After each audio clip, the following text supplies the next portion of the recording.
Still be in the waiting room. Oh.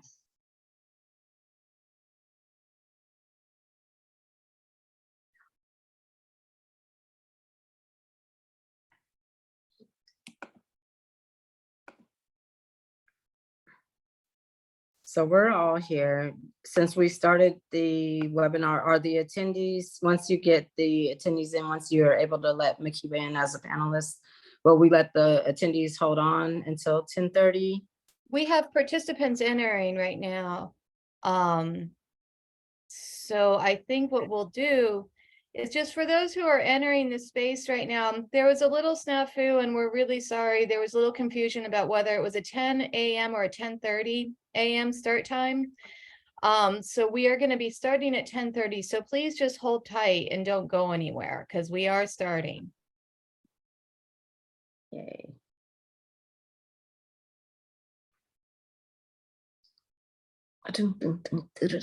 And I see Ty is in as an attendee right now. I don't know if Ty wanted to be a presenter. No, yes. Alrighty, let's start. Okay, well, thank you everyone for joining us today and welcome to the Memory Work for Black Lives Online Plenary, Day 2, hosted by Don't Shoot Portland, Holding Contemporary, and the University of Oregon Libraries.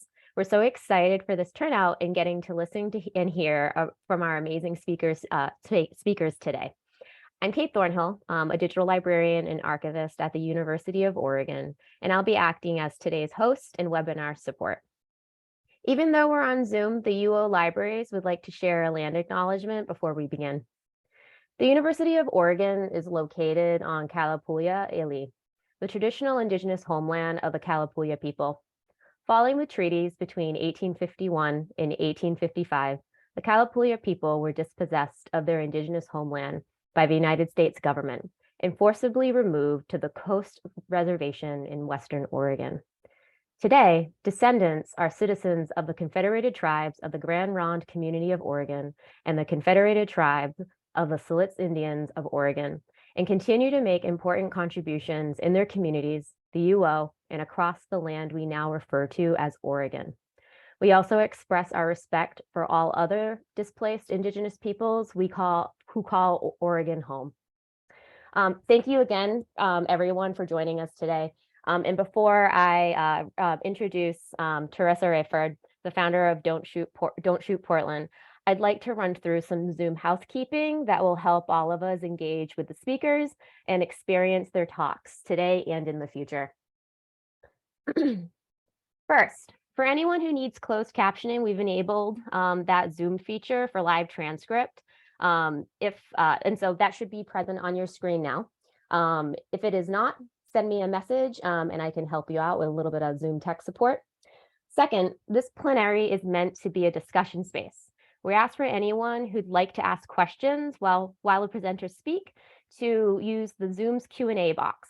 But you're also encouraged to please raise your hand and ask questions in the chat, and speakers will be able to answer your inquiries.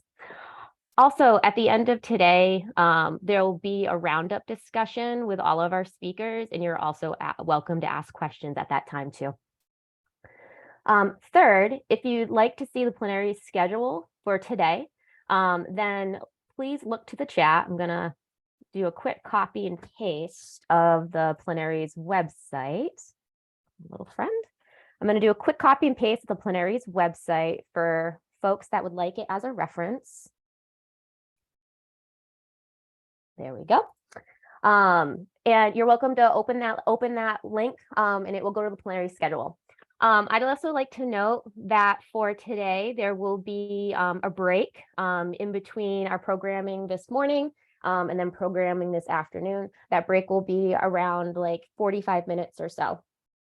And finally, this event will be available on Don't Shoot's YouTube channel, as well as the Memory Work for Black Lives website. It will be publicly and freely available at a later date.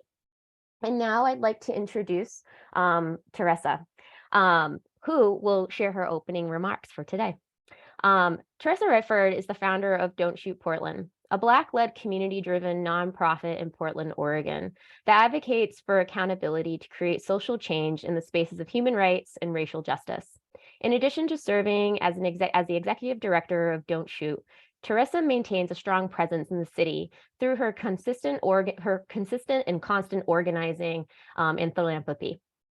In 2017, Teresa participated on the Society of American Archivists panel, the Liberated Archives Unconference, where archivists responded to the movement of Black lives. It was at this point she issued a call to action to the archives community to bridge resources and educational support for community-based archives and preservation. In 2018, Don't Shoot Portland hosted a workshop with Documenting the Now, including archivists, historians, and librarians from across the country. The following year, Don't Shoot Portland worked with the Portland Art Museum during artist Hank Willis Thomas's exhibition to once again build out Liberated Archives for Black Lives workshops as resident artists during the exhibition. This programming was promoted not only to the museums and institutions, but has been shared in libraries, classrooms, and other community spaces. Don't Shoot Portland has been a leading force in protests for racial justice in Portland since 2014. After the murder of George Floyd, Don't Shoot Portland responded to the violence used against protesters and was on the forefront fulfilling a successful class action lawsuit against the city of Portland and suing the Trump administration for the federal response to those defending the right to protest. Don't Shoot Portland also published an in-depth report on riot control agents in June 2020, illustrating the irreparable harm caused by RCAs during the COVID-19 respiratory pandemic. Recent projects include public intervention art installations and ongoing advocacy in free arts educational programming. Teresa, thanks again for being here today, and now the mic is yours. Awesome. Thank you so much. And I just wanted to take a chance to, first of all, thank all of our panelists today for taking the time to make space for us to share the work that you're doing with the bigger audience of community members that we advocate for and that we count on for making social change possible. I also want to thank Tiffany Harker from Holding Contemporary for all the work that her and Iris Williamson have done to help support our work as Don't Shoot Portland. I want to thank the University of Oregon Libraries, Danielle, Kate, Mandy, Audrey, Olivia, Doug, Andrew Wang, Franny, David, and Alicia. And sorry for not saying your last names. I don't want to mess anybody's name up. The plenary and this exhibit have been funded by the U of O Libraries Exhibit Committee, U of O Libraries Innovation Fund, and by donors that support the work of Don't Shoot Portland. And I also want to thank all of the people that have participated in our organized activism all the way back to, let's say, 2010, 2011, that got us to this point now, because it's been a commitment to social change. It's more than just showing up. It's showing up in the spaces that you go to when you leave the protest that makes change happen. And so thank you for making that possible for me and also for my future community and our grandkids. So that's a lot. Thank y'all for being here. I will shut up, and I can't wait to talk to and listen to our speakers. Y'all have a great day. Thank you. And now I would like to introduce Makiba Foster and Rachel Winston.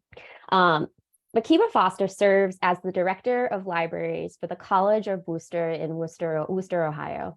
Her past leadership roles include successful tenures as the manager of the African American Research Library and Cultural Center for Broward County Libraries and the Assistant Chief Librarian at the Schwamberg Center for Research in Black Culture. Her work focuses on the role of libraries and archives in advancing social justice through digital archives. In 2021, Makiba was recognized by Library Journal as a 2021 mover and shaker in the area of digital developer for archiving the Black web.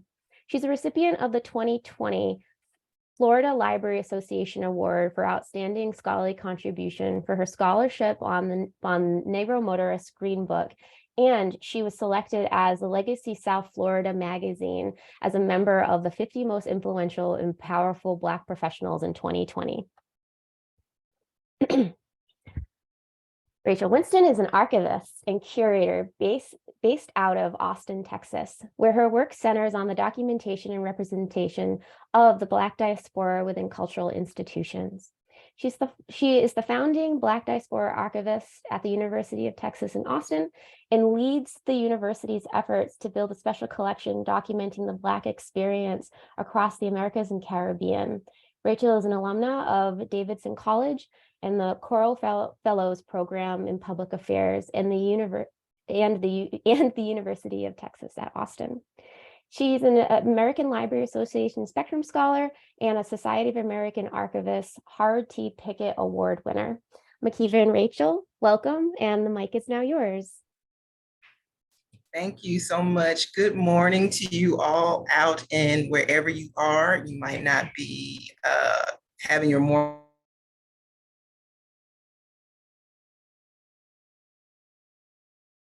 Part of the United States as well as the East Coast. We're lunchtime. So after this, I think me and Rachel are going to do a virtual toast, a mimosa, or something like that.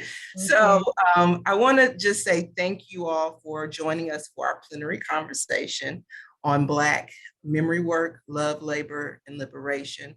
Also, many thanks to Don't Shoot Portland and the University of Oregon for this opportunity. So we are very honored programming to provide, I guess, an additional perspective on Black memory work. Particularly for us, our desire is that our conversation adds a sort of lens to the documentation of Black life and liberation in different parts of our nation and the work that we do. And hopefully what would be our conversation will be a really interesting complement to the current exhibition that's happening on Black Lives and the Liberated Archive. And so once again, thank you for taking the time out of your day to join us and to hear our conversation. We hope it'll be a good sort of girlfriend conversation about our work. And so, but before we jump into some of that content or that conversation, we too want to acknowledge the Indigenous land that we are of the Indigenous people from my part of the country, which is I'm in Worcester, Ohio, and Rachel, Austin, Texas. And so we also, including in terms of recognizing the land acknowledgement, but also recognizing the ancestors of the Black diaspora who lived, loved, and labored within and against inhumane systems for our collective liberation, because we know that when Black people are really free, everyone gets free. Will and their hope in a better future, this allows us to, and it compels us to continue the work that we do. And so with that, I thank the ancestors and for allowing us to be here. And I thank you all again for this opportunity, because time is such a valuable resource, and for you to give it to us today, just to hear some of our thoughts about the work that we do, we honor that. And so one of the things that I'm really thankful for in this particular moment is the privilege to share space with my friend and someone who I consider family, which is Rachel Winston. This is how, in a lot of ways, that the universe always is conspiring for our good, is that I had no idea that Rachel was a part of this particular program until we did like this logistical kind of run through with the organizers. And I was like, that's Rachel Winston. And so with that opportunity, we were still trying to figure out how we would do our parts for the overall program. It's like, this is the first time I've known Rachel for over 15 years. Like, how do we make this an opportunity to be in community together? And so this is a full circle moment in a lot of ways, from St. Louis, Missouri to now. And so our plenary talk is more of a conversation where we'll discuss our themes of memory and love and labor and liberation. And in the process, we'll open it up to your questions. As Kate said, you can drop stuff in the Q&A if you have questions, but being a community, it's, it's sort of hard sometimes in the virtual space to get the energy that you need. So you want to drop any kind of reactions you want. That also gives us some sort of feedback. And so with that, I know Kate did an introduction, but because Rachel is, I just want to say that first and foremost, before Rachel was ever trained as a formal archivist, she was a memory worker. But what that memory work looks like in a lot of ways is that she works on documentary film. So she has been a part of the work in Austin to tell the stories of the Black community with the documentary short film East 12th Street, Reflections on a Legacy, excuse me. Also the documentary Austin Black Freedom Communities. So it's really important really to think about how our work as memory workers escapes, no pun intended, that we normally work through and work with. Yeah. Also, Rachel is a curator of exhibitions. Her work has received national attention with the exhibit Juntos Together, Black and Brown Activism in Austin, 1970 to 1983.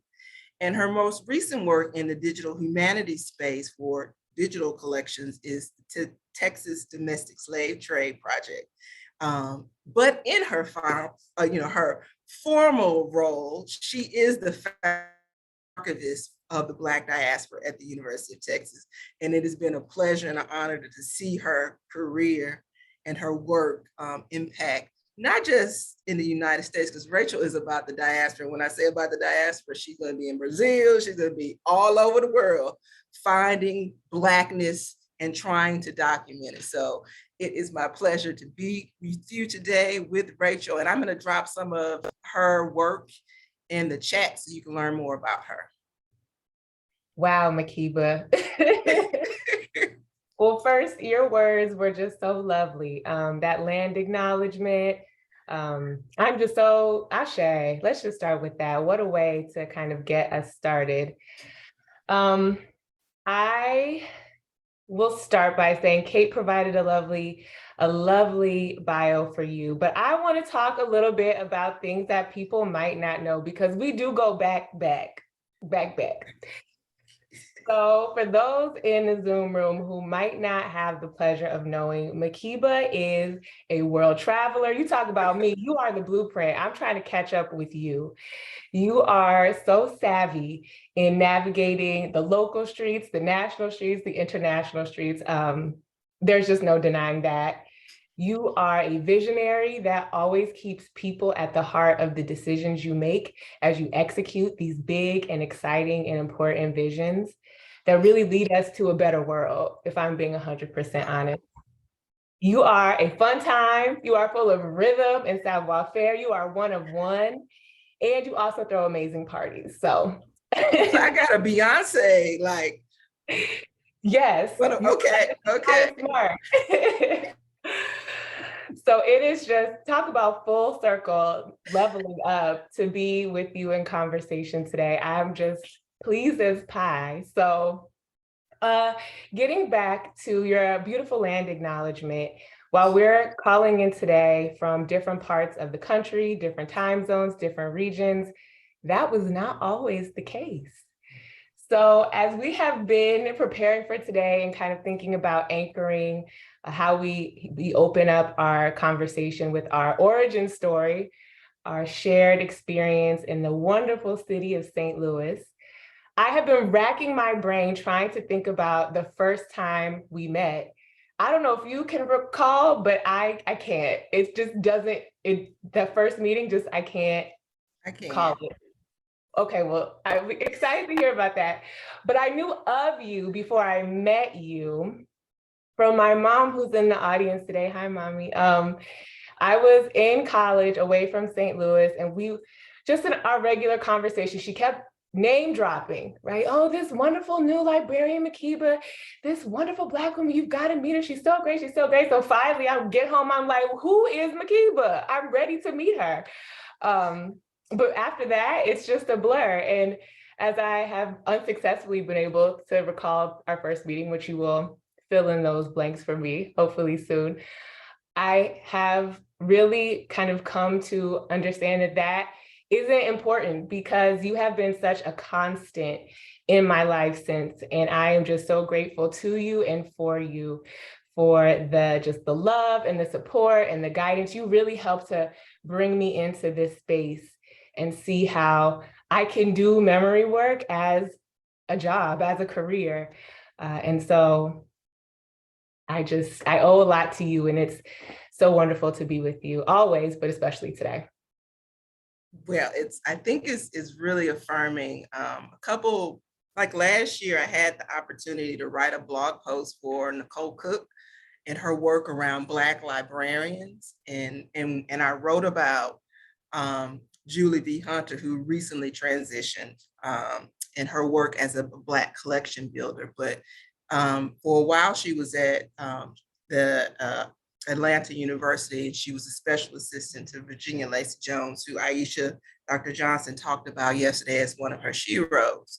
And so say this about me feels, first of all, I think I'm getting old, got some grays up in here, but it's affirming in a way that I didn't know that I was sewing into your life like that. And so I feel like I need to keep doing good work, but bringing that back to what I was saying is that in librarianship, it has been like these networks of Black women who have sustained and propelled this profession to accountability in a way that I am very proud to be within their legacy. And so I'm very thankful for our friendship and being in the same profession and propelling and doing the work to try to move this forward.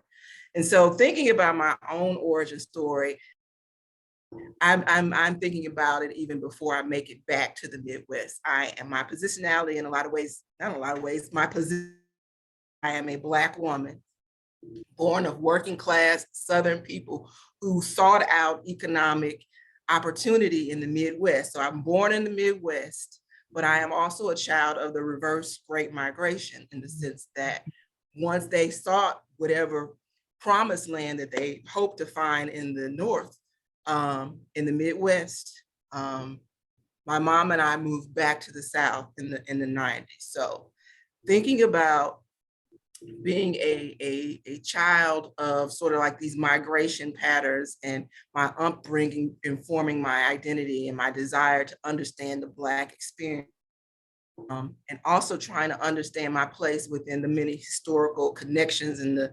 cycles that happen with communities and within history in general too. I think subconsciously, I think that's always informed my practice as a memory worker. And in a lot of ways, Rachel, I think it might also be sort of like the catalyst for this sort of memory work. Be trying to figure out, build community and figure out the connections of Blackness and how it's different in different places and things like that. And so for me, when I entered the sort of formal space and archives as a student of Black history, in a lot of ways, I was determined to find how to make Blackness a part of my work, particularly because these spaces were so white and often anti-Black. And so when working, I worked at Washington University in St. Louis as a librarian. And so after being there for almost 10 years, the opportunity to go to what I call the Mecca, which is the Schomburg Center for Research in Black Culture. That was a wonderful experience of understanding sort of like the genesis, what a community archive could be, right? Schomburg, Arturo Alphonse Schomburg was a collector of Black history. And he created a community archive to the point to where it was used to such an extent that the library and the archive had to come to him and say, hey, let me help. Let's get together, yeah. It might be the way in which we also continue this kind of work, is that you let people build the collections that are important to them.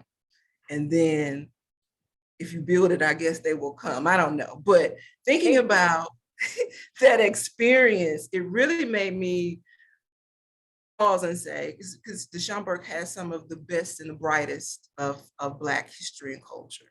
But I really started to think about that this work is important in every community, and that everyday Black people also, they are laboring and loving, and despite it all, they could find their place in an archive or their own, creating their own space for memory. And so I want to just shout out Sierra King, who's doing like really beautiful work in terms of build your own archive, helping folks to sort of understand the practice and how to mark their own memory, and thinking about my work, and sort of like the origin and where like I am coming from when I approach Blackness in memory work. I think that there's a sort of through line around my desire to build community, reestablish connections. You know, I don't feel like I was displaced, but when I think about my family in the North, I was in Ohio until I was 12, like, and being disconnected from the root, which was in Alabama in the South. It's this idea of how archives can actually do that kind of work as well, to create, because we come from oral traditions that sometimes aren't necessarily documented in a way that lets you know. One of my projects has been that I've been involved in, I hope adds to a sort of collective and cultural memory of the Black community as either physical, in the physical space, but also in the digital space. And so thinking about sort of like this memory work and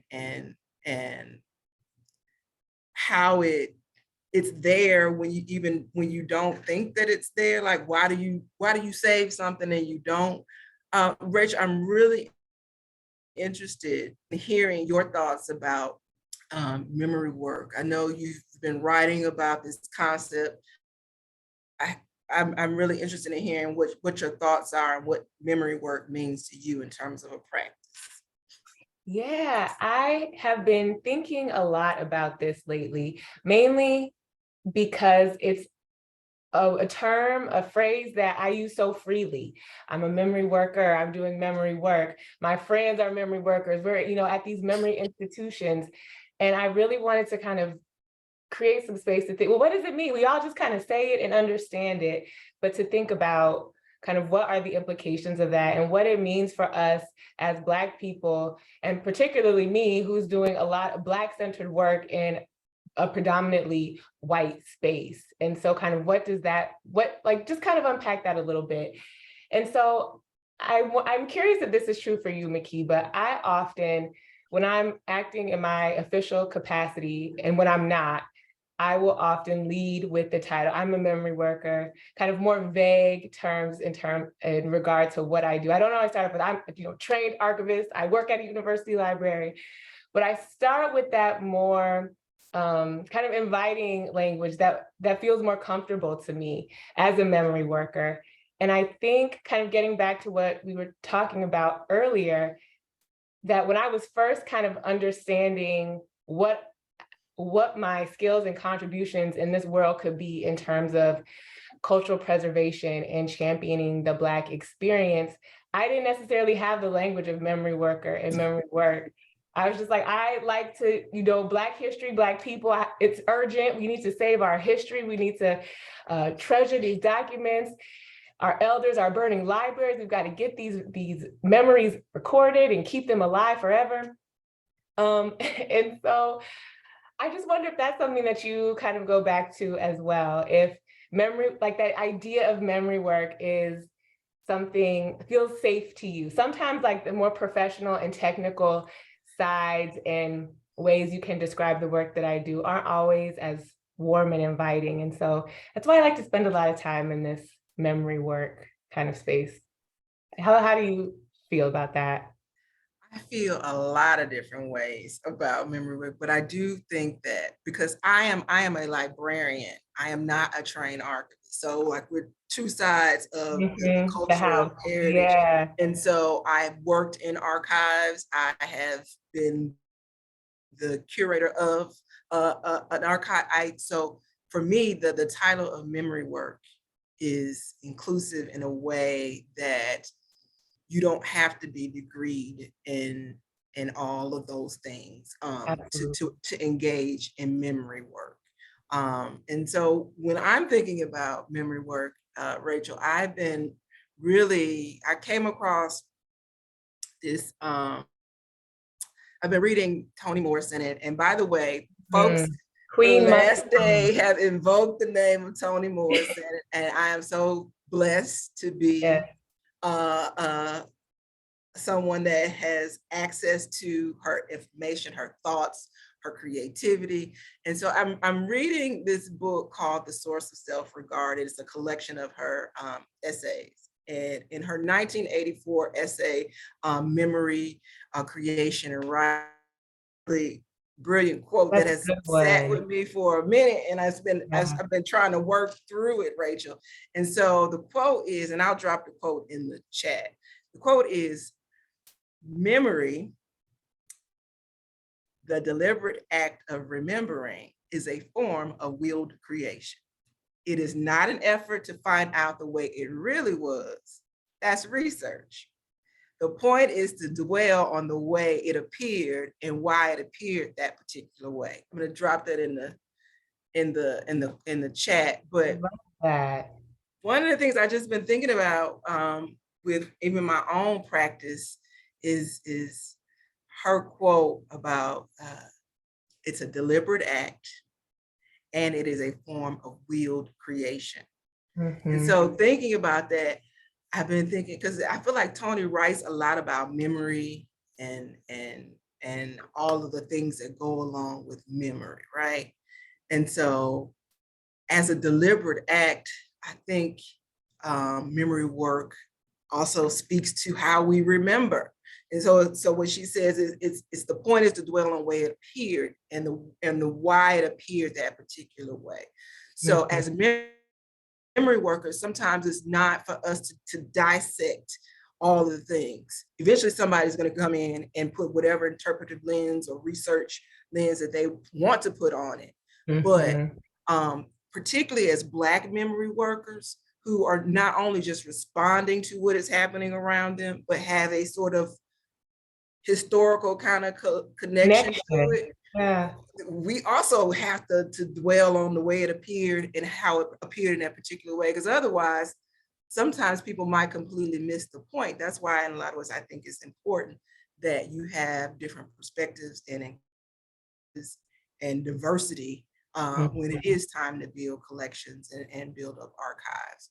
And so for me, thinking about this as sort of like a student of history and trying to mark and make connections, one of the things that I really have started to think about in terms of memory is how I can strive to make my memory practice one within the legacy of wonderful Black women. So I think about Ida Wells and her activism around connecting records and documents to highlight the prevalence of lynching and its form of terrorism to create a national conversation. So her pamphlets that she wrote, like that was her connecting, put them together, say this is the issue within the United States of lynching as this after slavery kind of terrorism that you have enacted on Black folks everywhere. I also think about memory work in like the nameless folks, librarians that, like thinking about clipping files for me really kind of blow my mind. And I guess it's also because I'm working on projects that relate to sort of like the modern day clipping files. Librarians, where there is a dearth of information about Black people, and you seek out bits of information consistently, seeking out topics on a particular subject matter to be able to compile keyword searches, and Google alerts. Yes, and so so for them to be able to pull disparate pieces of information to give me today a comprehensive understanding of what happened on this particular subject matter, it's sort of like mind-blowing. Like the consistency, the will to like, even if you don't give me my own newspaper, I'm gonna find how you talk about Black folks, and then I'm gonna put it together for the people who actually need to know and care about. Mhm. I just think that's like the beauty of like those examples of memory work is that you need formal institutions to do this kind of work. And so I think about like our elders, like y'all know the ones that been clipping away. Like, what are they gonna do with this? It may not ever see a scrapbook, but then that might be our responsibility that if they transition on and they have compiled whatever these stories were that were important to them for whatever reason, that we should honor that in some kind of way. Even like with Marion Stokes, I'm sure people thought she was bananas. All of those recordings. All those recordings. All those. So do you want to tell folks about Marion Stokes? Who she is? Because I don't want to drop names and I'm like, who is that? Well, it also invites people to do some research, right? But Sure. Marion Stokes, ahead of her time in terms of thinking about the news and how the news is presented. So for years, she recorded news programs just on a cycle and had hundreds and thousands of hours of broadcast news. She would just keep it going in her house. And a few years ago, the Internet Archive acquired her collection, just monumental over so many years to see. There's just so much there. But again, like you said, the foresight to think about doing that work. Right. And it goes back to like, to me for that quote, it is a deliberate act, a form of willed creation. I wonder when she was doing it, what did she think was going to happen with that content? She knew something from Right. within. She knew something. But even like for thinking about like, so with Morrison writing about this act of willed creation, I think about her in the process of encountering Margaret Garner in the archive, right? The article that is the catalyst for the story Beloved. Yeah. So it's to me, it's like, it's kind of will this idea that you with this will creation, you also get not just like the facts, but you get opportunity for creativity.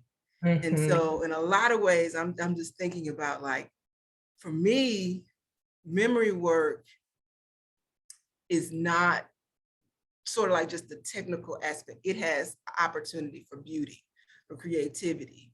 And the other thing that I'm thinking about just in terms of like time and space is that for me, my memory practice exists in not just the present, it is the past, it is the present, and Absolutely. It is the future. And I can go back and forth through all those spaces and still know that I can find myself. Yes, to that point, exactly. I think one of the most powerful things about memory work is that it really reduces the distance between the past and the present and the future in a way that can change your life, right? In a really real way. But getting back to this Toni, I'm really not on a first name basis with her. I know. You know, it reminds me of when the young lady stood up and said to Maya Angelou, right? I feel and Maya was like, hold up, it's Ms. Angelou. But I think about Zora Neale Hurston to evoke another foremother into the conversation. In her autobiography, Dust Tracks on a Road, right? So she writes this autobiography. It is beautifully written. I revisit it with some regularity. I appreciate her on so many levels. But then also to think about how critics and haters came down hard on her, questioning the accuracy, the validity, how much is true, what is she making up? Even though she starts by saying, this is my life, these are my memories, this is what it is, right? And I get fed by that, just being able to declare your own humanity and to set your own record straight, right?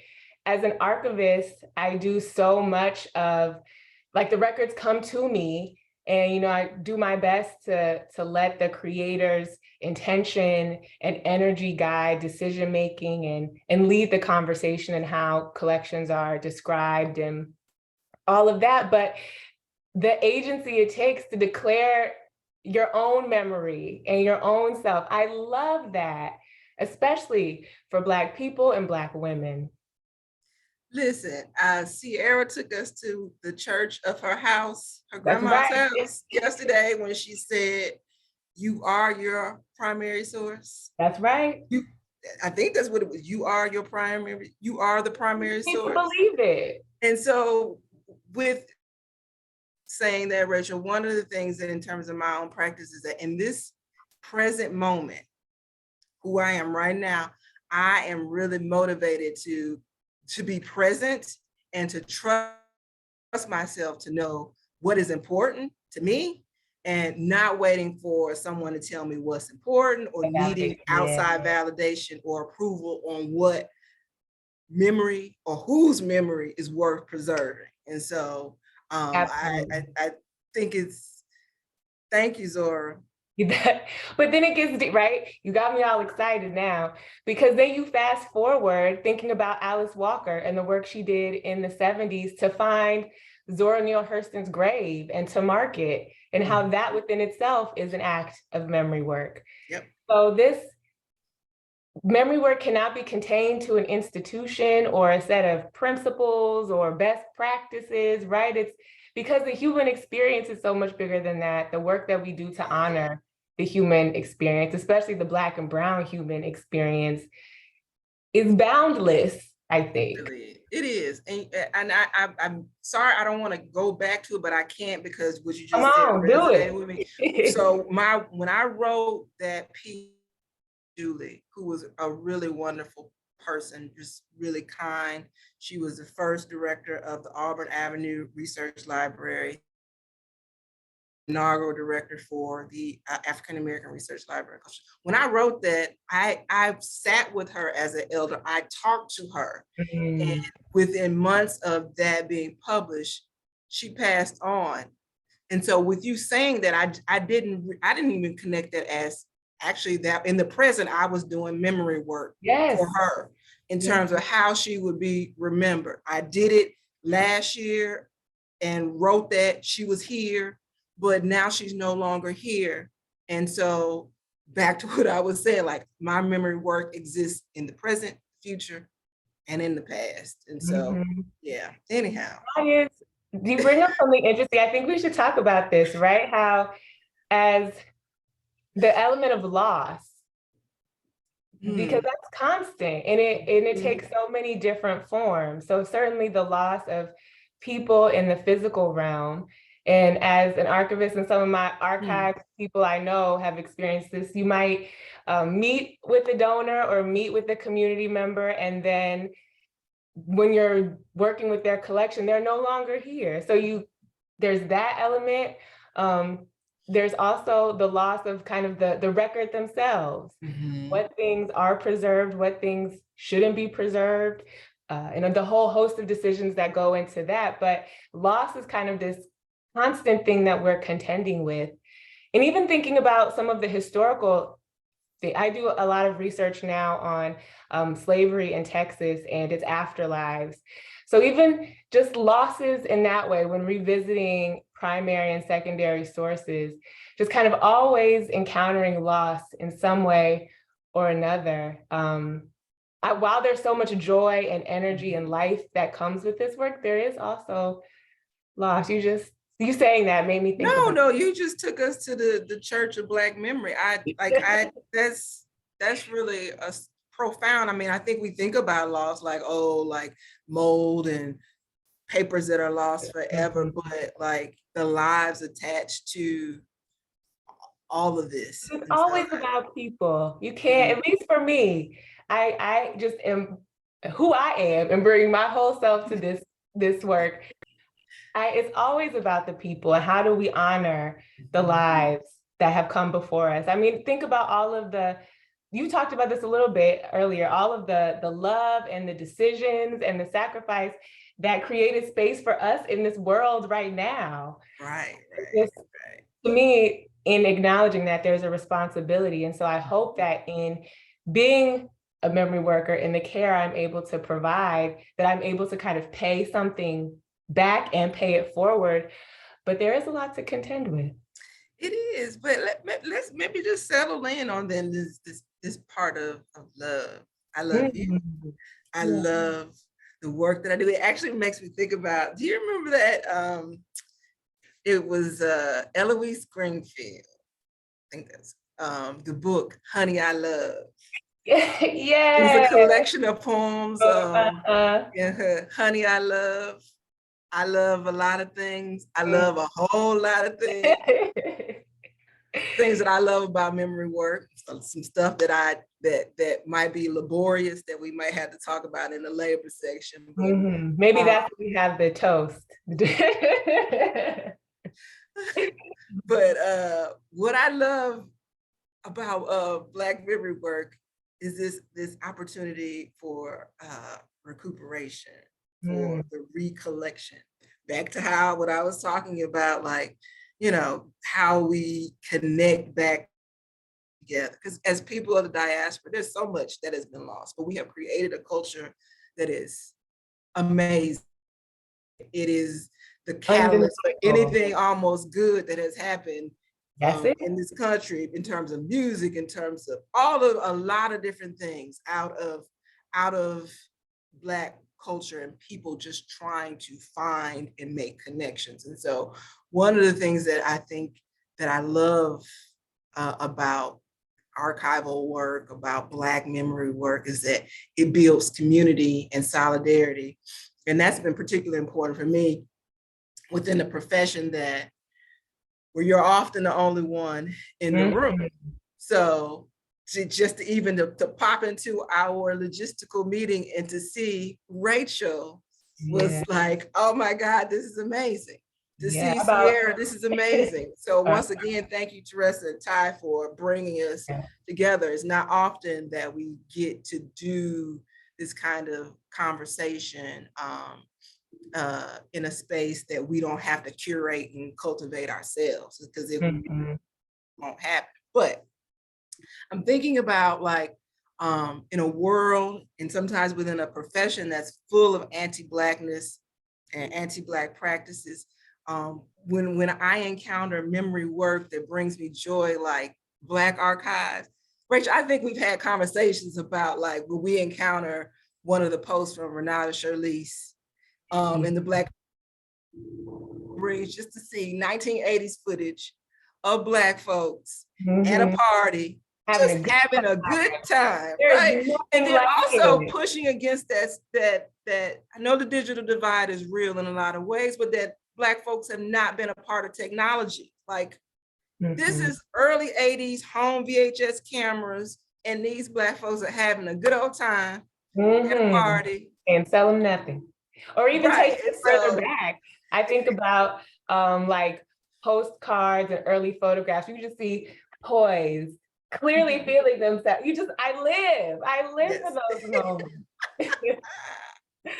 Yes, yes. I agree with you about the community. I want to, on that point, my good friend Micah is here. Mike and I have come up together in memory work game, and it's relationships like that for me that help to create a sense of I don't think balance is the right word, but kind of a lifeline. Because like you said, Makiba, there are times this work can be demanding. It can take a lot out of you, especially when you're navigating anti-Black power structures and information systems. Even how we try to talk about our lives and our data and our humanity sometimes gets codified in ways that are not cool.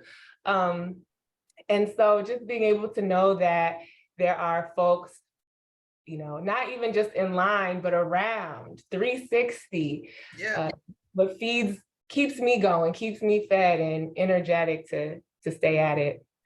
Absolutely. One of the things, like, as my career has progressed, on more administrative kind of roles, and with, some of the power or the authority that comes with that, to be able to make some decisions that normally I would not have been able to make. One of the things that I think for my work has been is to figure out and be intentional about using the archive to create beauty. Because just like you said, it is more, yes. So when you talk about, like, encountering trauma, because even though we love this work, a lot of our history is trauma. And so how do you, for the lack of a better word, balance or find lifelines in that work? And so for me, it has been trying to create beauty out of the archive, even from that pain. And so with the pandemic, or what folks like to call it a twin pandemic of racism as well as the actual COVID pandemic.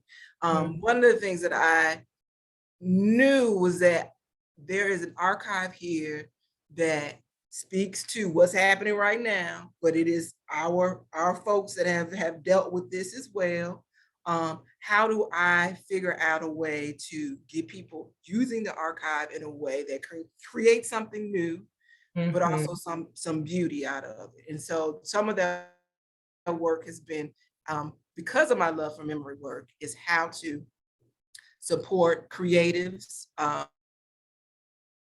When I was in Florida at that particular time, creating a social justice artist residency where folks who were artist activists in the community, figuring out ways to allow them to encounter something in the archive, be inspired, something new, beautiful, to be added to the archive, but also to be beauty in the community. And so those are the sort of things that I love about how I can take memory work and make it for everyone. I feel like I feel like the archive should adopt the tail farm mode of not for you, for everyone. For everyone. That's right. But I want to kind of insert the archive into what you just said a little bit more. That exchange, right? So you're having for the residency, which amazing. It's a template. I hope that we see more work like this happening across the board. But that encounter, right? So the artist comes into the archival space, and there's an encounter that happens, whether they're seeing something that resonates with them or seeing something they connect with on whatever level. And for me, those moments of encounter are what give me a lot of joy. As someone who is in the library a lot of the time, I won't say all the time, a lot of the time, kind of helping to facilitate on the back end those experiences and make those moments happen. There's nothing like it. That is what I think that's part, having had those experiences were part of what lured me into collections, and part of what I love to try to create for other people. So I think certainly the public, and I've worked with artists, not to the same level you have, but kind of that community engagement. But I also work a lot with students being at a university. And last year, while we were all still pretty remote, the beginning of last year, I worked with an undergraduate student to do some oral history interviews with founding members of the Alpha Kappa Alpha chapter at the University of Texas. And so it was to see her grow in that work. She was at the time getting ready to graduate, a senior, and just a bright star, slam resume, beautiful person, and kind of bearing witness to her interviewing these women and hearing about their stories and how she began to see herself in a different way through that. Just like those are the way that the archive can really affect you, and how you move, kind of engaging with memory and with recollection and with history, and seeing how that can inform kind of your present worldview and how you might position yourself to see the future. It's just so exciting. I love that. It really is. It is. But you know, the thing also about the love is sort of like the labor. Like, I don't have physical kids. I shouldn't, that was stupid. I don't have children. So I don't know what it is to birth and to labor, but I do know what it is to have like ideas and visions and all of that to be able to bring to fruition. But there are labor pains along the way in terms of how talk about it. And so one of the things that's really for me is that, so the work of documenting Ferguson when I was there was in St. Louis. It is an important work, but going through that, like, first of all, the city is burning in a way. and trying to document something as it happens is Tough. like, am I making the right decision? Like, so that kind of labor, like it's there now, it is produced. But like, I always look back on a little cringy, like, did we do the best that we could have done? But I mean, being out there in the streets, meeting people and hearing their story and trying to do some reparative work in the community in terms of the role of the university and the not so good look that it always had in terms of how it engaged with the community. That was, in some ways, it was beautiful. I knew it was important, but it was painful and scary, you know. And I, like I said, I still look back on it and wonder, like, I hope we did more good than any kind of harm, right? But when I think about the project, it's a project in which people own. We don't own their content. They were free to upload, you know, those things. You know, some engagement in the community, encouraging people to consider how they could add that. I'm always, I don't want to be a bad ancestor, right? Like when somebody comes back and see the work for the foundation that I laid, they're like, what the hell was she thinking? Who was she? Right. I don't want that. I want my work to always be that it has been about trying to do the best for the folks that represent who I am and who I aspire to be, all of those kinds of things. Mm-hmm. What's your take on the labor of the archive? Well, I think that was really honest, right? About that cringe moment. I have those all the time because no archive is ever complete. In some ways, I feel like an artist in that way, right? That no work is ever done. Even though I might have, or any one of us might have a set number of photographs that we can, you know, put in secure, archivally sound housing, but does it really fully document what was happening then, right? Even papers, like people's manuscript drafts, right? We get insight into the process, but there was so much more. What was the room like? What was the vibe? How was the person feeling? No archive, I feel like, can ever fully capture a life and experience. But, you know, I do this labor, like you said, and hope that it helps to move things along. Right. But I do I run into that a lot. So to hear you name it, I was like, oh yeah. I'm glad I'm not, and I think also my cringe factor might be up because I'm like, I am not an archivist in the form of but even as archivists, we be cringing. We got to have all of my people. We cringe all the time. Do the best you can, but you're still like, oh. Yeah, but I will on it.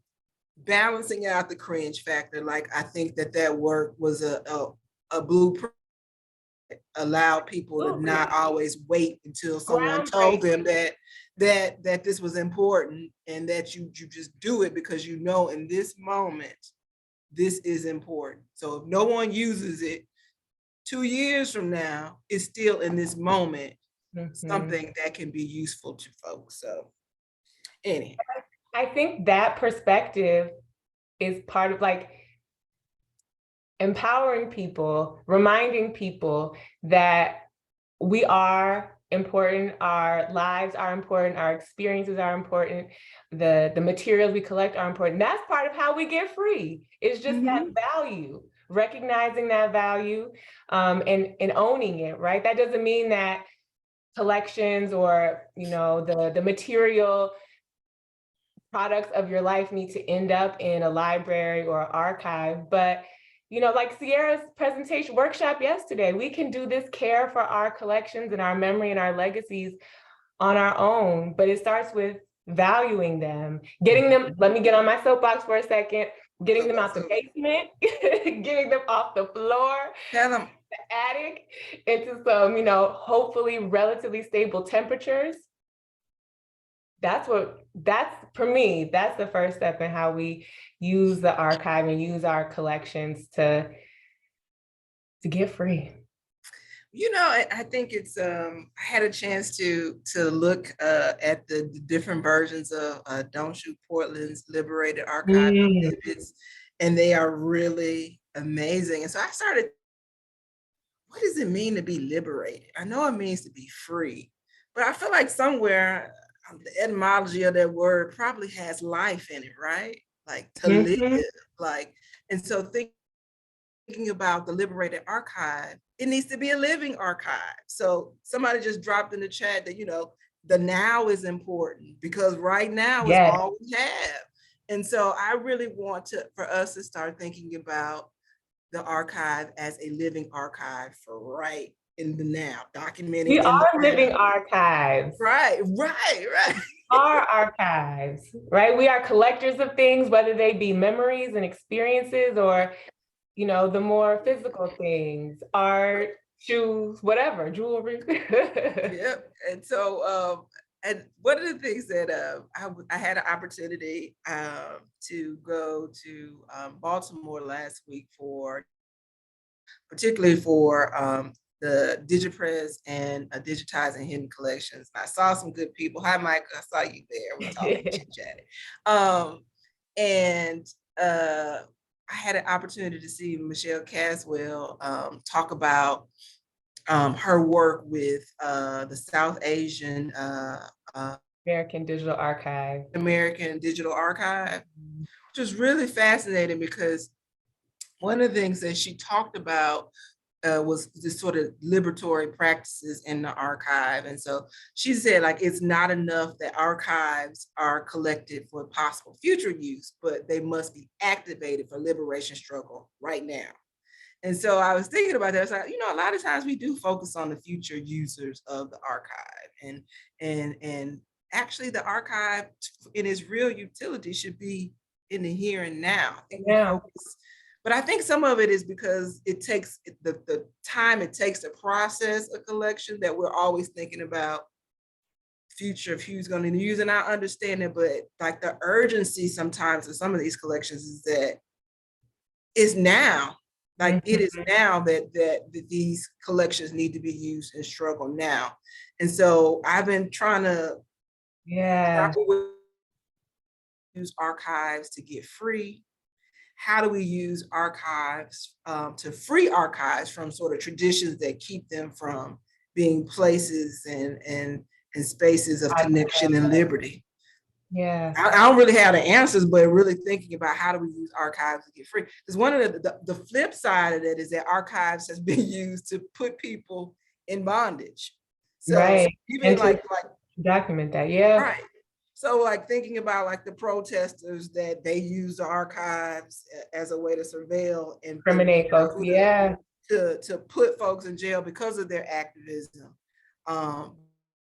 Can be that archives can actually make people free in the sense that we have a former president who has violated certain archival standards for our country, and now it is being litigated. Shout out to the Presidential Records Act and the National Archives. Right. So maybe this in this instance, archives will lock up some additional perpetrators, breakers of laws.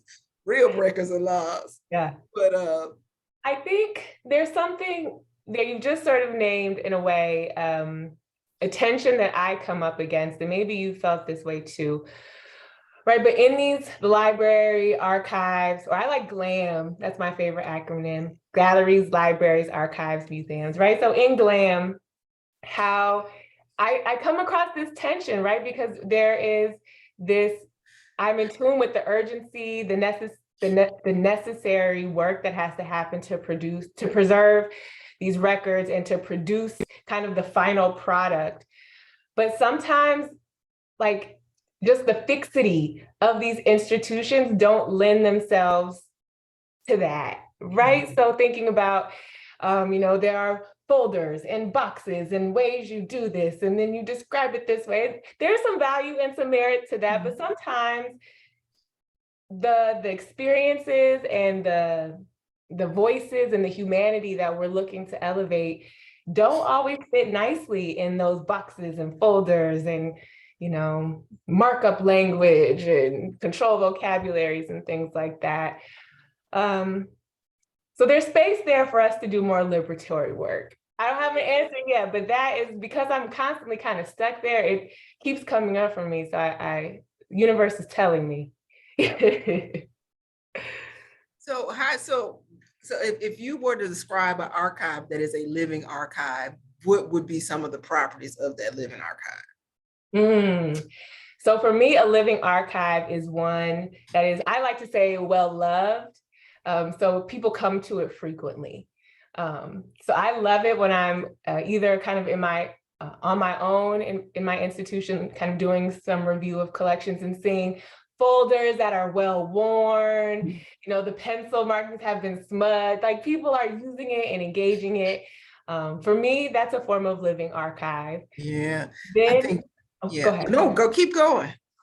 Then for me, one of the most outstanding for me, is the opportunity to work with donors and have them kind of have these incredible full circle moments. So Edmund W. Gordon is one for me. He just turned 102 earlier this year. An incredible mind, a psychologist, an educator, spent a lot of his career at Yale University. An architect of Head Start, the Head Start program. So one of my first tasks when I began this job at UT Austin was to process his collection. Massive. So it took some time. I had some help. Shout out to everybody who had a hand in that. We got it processed. We then mounted an exhibition. He was just very involved in that process, and to build a relationship with him in person and kind of on paper, through paper was really interesting. And then now, all of these years later, to work with him on accessing his own collection. I don't know how many archivists get that opportunity, and he is still sharp. Let me tell you, this man will talk about his 5-year plans, what's next, the next research project, and I'm over here like, how old is he? For dinner, like. You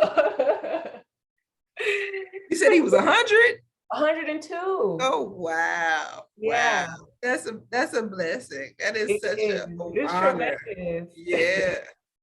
So for me, that's a sense of living archive. For even working with people to build their, like the work Sierra is doing. We keep coming back to you, Sierra. But encouraging people in that process of recognizing their collections and encouraging them to love on them and care for them, even though I may never come in contact, which is great, but that's still a living archive. Yeah, one of the things that you really talked about without actually naming a thing, which is not necessary, but it's this idea of accessibility, like a living accessible.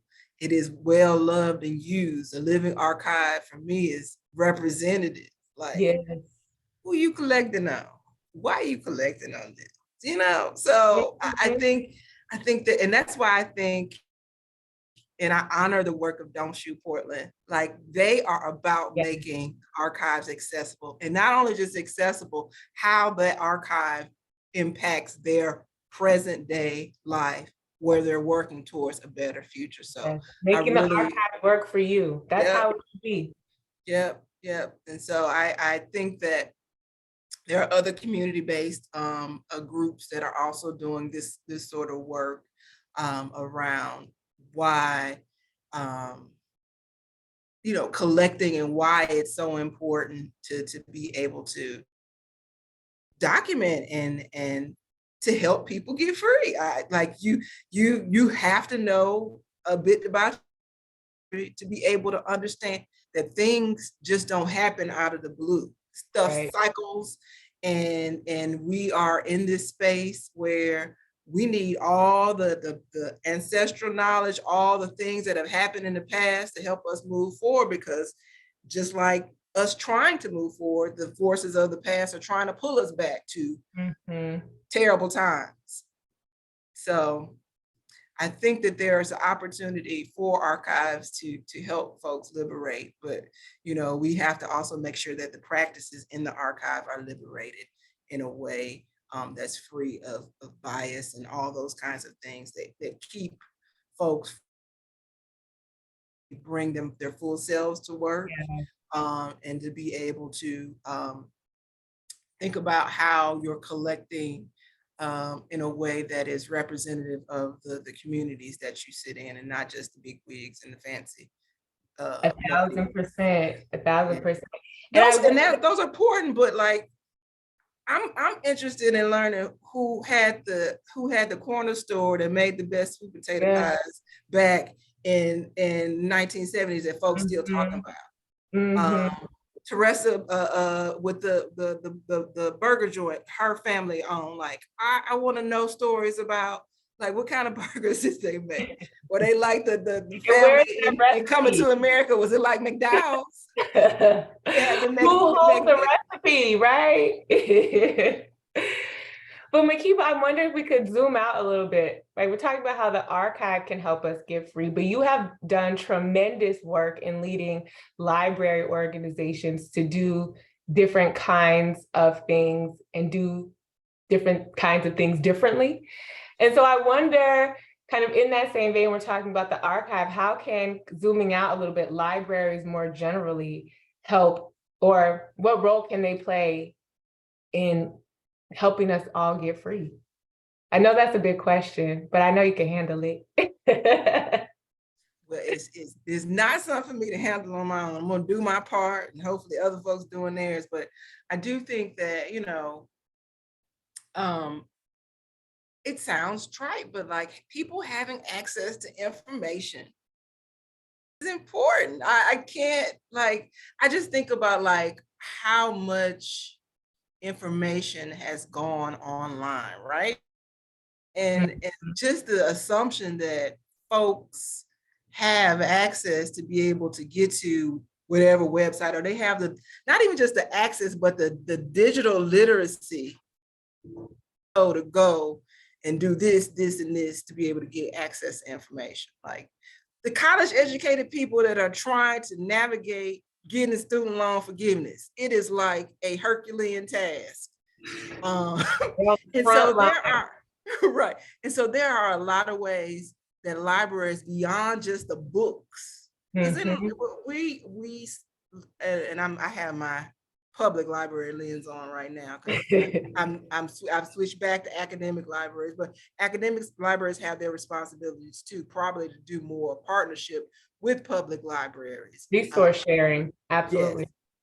But to think about like all of the things that public libraries provide to communities and creating stable, educated communities, which is also back to those forces that want to pull you back into a time where they get to dictate to you what you can and can't read on library shelves is sort of crazy. But I do think that libraries can do in terms of really helping people get free is we live in a society where are set up to where folks can work all their lives and never achieve this American dream. And so the resources that are at the library in terms of digital literacy, in terms of information literacy, and just helping people live a quality of life where they may not ever get to set foot in a formal classroom as a college student or whatever, that there are resources at the public library that will give them a better lease on life. And also, I think there's a creativity piece too, right? True. That I feel like, at least from my own experience, having, been a public library patron essentially my whole life, the books, the access, the worlds that resources in the libraries can show you, that kind of can, we're talking about the present, that can take you beyond your present and help you think differently. Listen, when my family moved back to the South, and I was a library user as a child. I went to the Kent Branch Library, Toledo, Ohio. That was my local library. When I moved to Alabama as a 12-year-old, there was no library in my community. Really? So I always think it's funny that I am a librarian who pretty much grew up not have a library. How I accessed library services was through books by mail. So Oh yeah. everyone like people's experience are so vast and different. It is still people in rural areas that don't have access to libraries. So I had a book by mail system, and I think about how I was probably reading books that I shouldn't have read, but oh well, I was a reader and my mom left me alone. Bunch of Harlequin romances and all of that. But anyhow, It helps emoji. she was like, well, she reading, I'm gonna leave her alone. But to think about like, if I didn't have that outlet to be able to just go in my room and read in a rural town that after football season, there was really nothing to do. Friday Night Lights, that like, I don't know who I would be without that, having that experience. I don't think I would be a reader. I think it would have kind of just died on the vine, so to speak, like having that early experience, but not being able to physically walk to a library.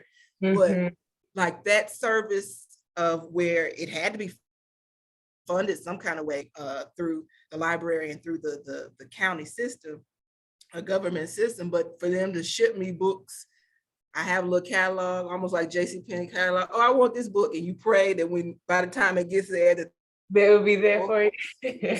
But anyhow, all that to say, like, the libraries offer a way of almost like micro get free here.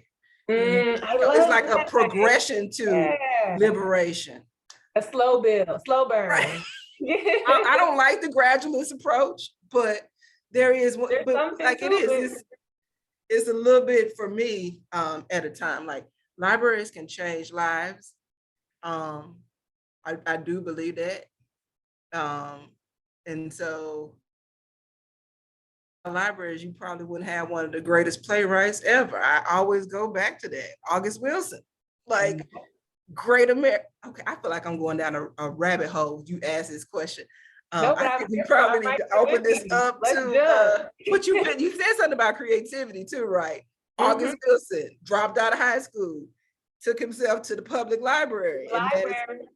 Anyhow, I think we probably are close. Are we close to time? But I do, before we open things up for questions, Sierra reminded us in the chat of Dr. Johnson's talk yesterday in the mobile libraries, and the tremendous legacy that the Rosenwald Fund left in investing in libraries in our community, and how that has come to shape so many lives. Thank you for reminding us about that, Sierra. Yeah, absolutely. And I think even with some of, if I can remember our conversation, like even with Rosenwald doing some of that, I do believe at one point some of the libraries possibly were integrated. Could be wrong. I feel like they were, but then you get the whiplash of Jim Crow. It's like but wait a minute. Yeah. All right. So Kay says we have 15 minutes. Okay. So, what y'all got? I will say, thank you to everybody who has filled the chat with such good energy, such good love. It is always nice, even in this virtual platform when we are all possibly quite far from each other, to feel so connected through the love and encouragement and good thought that has come through in the Sister chat. Auntie friend, I can't not say hello to my beloved Leah Merrifield.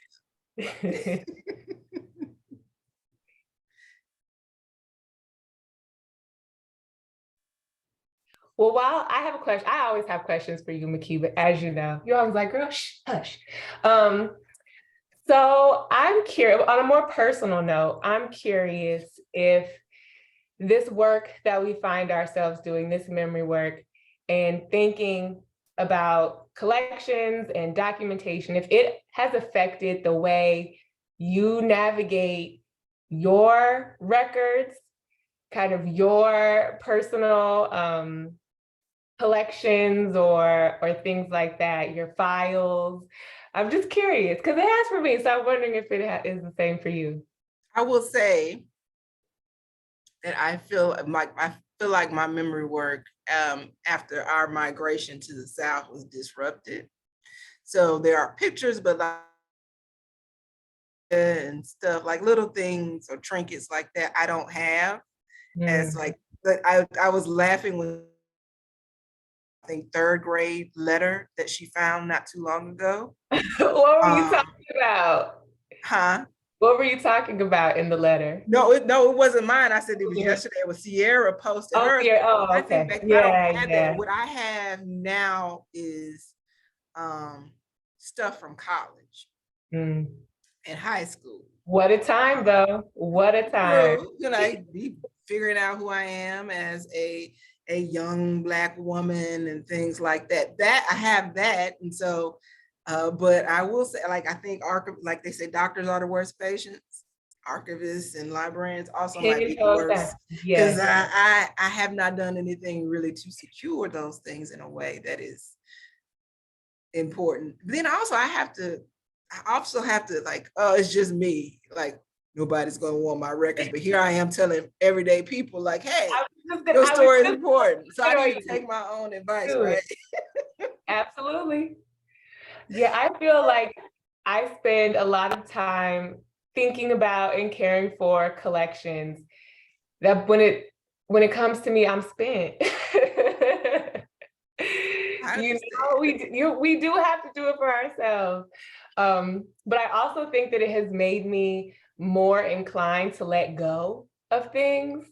Because, you know, when you're working with other people's collection, you will encounter the why did they keep this? Why did they keep this? If you have to, why did you give it to me? And so kind of almost trying to counterbalance that too much, I'll be like, nope, I'm not even gonna keep this. This doesn't even need to be a decision.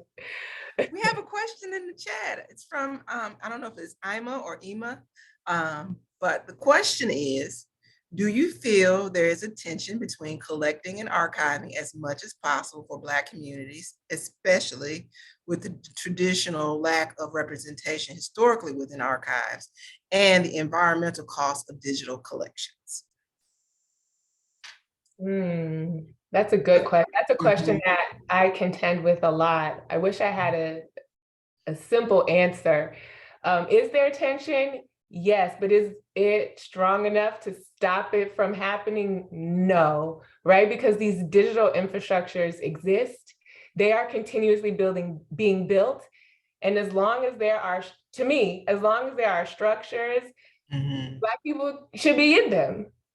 So we could always use more. And there are challenges with inclusion and things come up, but I don't think it's enough to stop us pushing ahead in those spaces. Yeah, and one of the things that I think about too, even with our work with sort of trying to build web archives, y'all keep a lookout for archiving the Black web. We're still trying to do some stuff, but for us, we can't capture everything. But if nothing else, our efforts and intentions are to try to create a community of practice. So we can't capture it all, but we're doing something in an effort and solidarity to give a small snapshot of what is happening in the digital space around Black community, Black engagement in the digital space, Black creativity, all those things. Because we're in those spaces.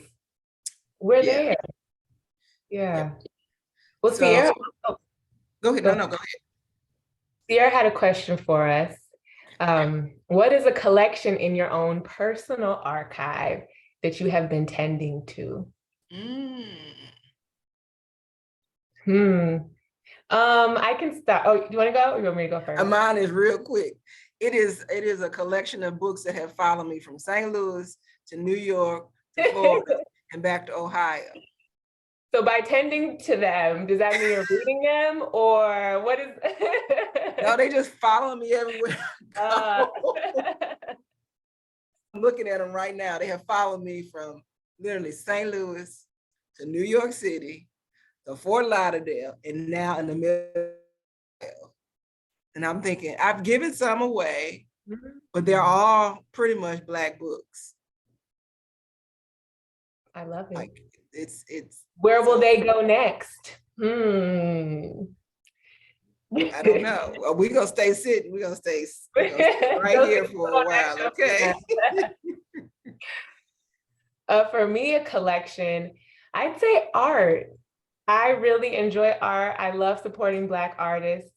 And so over the years, just, starting where you are, friends of mine that have their own prints and whatnot to larger works as I've gotten a little older and have a little bit more ability. But little coins. That's right. It's something I love because it's such a beautiful expression. I love seeing how people capitalize on their creativity.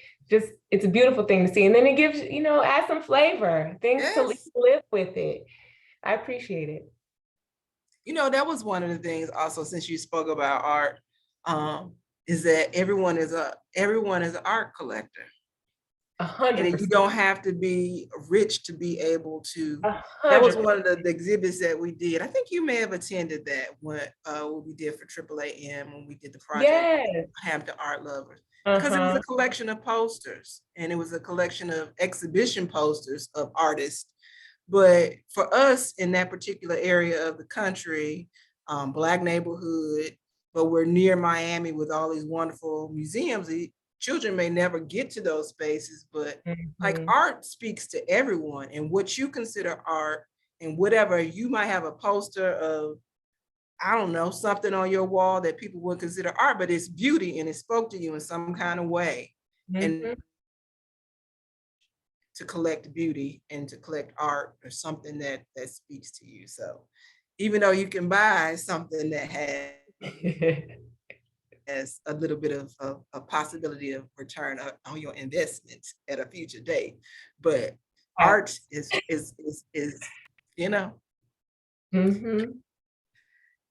So another question, Makiba, what advice would you give to the average person who wants to do memory work? I need to take my own advice. That your story matters. That would be the first thing. And then also, like I said, I think everyone is a memory worker. To just pause and be present and say, I was just echoing, it takes on different forms for different people. And so just to pause and to say, why would this feels like this, that the lady, why is it sparking joy for you? Like, why are you holding on to this? And if you're holding on to this, it's of some kind of value to you. And if it's some kind of value to you, maybe write down for future purposes why in this particular moment this was important to you, and then put it away or keep it out to view, so it can keep sparking whatever joy or whatever it is, the reason why you have decided that this is important to you. But and I would say it doesn't have to be like objects. It can be people. Like to sit down and have a conversation with them. Like, I feel joy when I talk to Rachel. I love her. And we're gonna document our friendship. I can tell you when I first met you. I can do that offline or another time. But I think that it is about showing reverence to whatever it is that you value, and that your memory is important. And if you want to hold on to that memory, however it appeared, like Tony said to you, the way it appeared, and all of those things, if you want to document that, because our memory does fade, document that in a way that is accessible and possibly a way to preserve. Yes. That's my answer, Sister Auntie Fran. Y'all, Leah is Rachel's mama, and Leah pretty much adopted me when I lived in St. Louis. So I spent Thanksgivings with the family. They had me join a Black book club that was amazing. Jambalaya. All kinds of shout outs. I'm probably telling too much. I don't care. Anyhow, there's another question. Do you want to answer Leah's question? I just want to spend a little bit more time on something you said, that conversation piece. I think just speaking about your memory and the things that you know is an active memory work. I'm thinking specifically the Washington Post just published an article. An elder just passed, Daniel Smith. He is perhaps the last direct descendant of an enslaved person to pass, right? And so in reading this article, the Post had several interviews with him over the years, but he talks about the stories his father told him of his experience in slavery. And so that telling is an act of memory work. The listening is an act of memory work, remembering and then sharing again. So that just because I just read that came to mind as well. That conversation, that being in community, loving each other. I think that's an act of memory work too. So we have a question from Latanya Autry. Could you please talk more about how you try to create beauty from traumatic materials? Residency that you mentioned is a great example. Would love to hear more details. I'll just also specific to what I said. I think a lot of the Black experience has been rooted in trauma, and it's the truth. But in some way we figured out, I mean, you have the blues is music that is rooted in trauma, but it was able to bring joy, and it is the root of most American. So in my work of thinking about how to use the archive to create beauty, in that specific example, like artists during the pandemic, they were hurting, venues shut down, they could not, and I would say hurting in a way, not probably even physically. When you are an artist, you are compelled to create. And to have sort of those venues and spaces that allow you to be who you are, being shuttered and things like that, and not being able to fulfill your desire. I knew, your calling. I knew that during that time, how much art that I consumed, and I mean art in all the general. If I'm binge watching, if I'm listening to new music, if I am looking at digital exhibits, like that's, and I'm like, these folks are producing. And a lot of times I was thinking about, like, the pandemic also brought up issues of economic justice. Like, we take from artists and we never want to pay them the value for their work. Like, and so for me, thinking about this, and at this particular time, there was a granting agency doing work around social justice because of watershed moment of watching George Floyd's murder on television. And so they had funding to create social justice grant. And so I wanted to create a residency where over 70% of the money went to artists, local artists, to where they came into the archive, they used something to be inspired by, and they created a new product. And then at the end of their residency, they produced that product for us. So one created a mural based on people, Black folks that were trailblazers in the Broward community, Fort Lauderdale area. So he did a mural in our reading room. The other person really used Black figures and create this wonderful, not only visual art, mixed media, but she also created some performance art to go along with it. I love that. We had a young man who is a music composer. He went out and did oral histories in the community for people who had experienced sort of adversity and their ideas about social justice. And he created like this interactive experience. So when you touch their audio of their oral history, he composed music to sort of go along with it.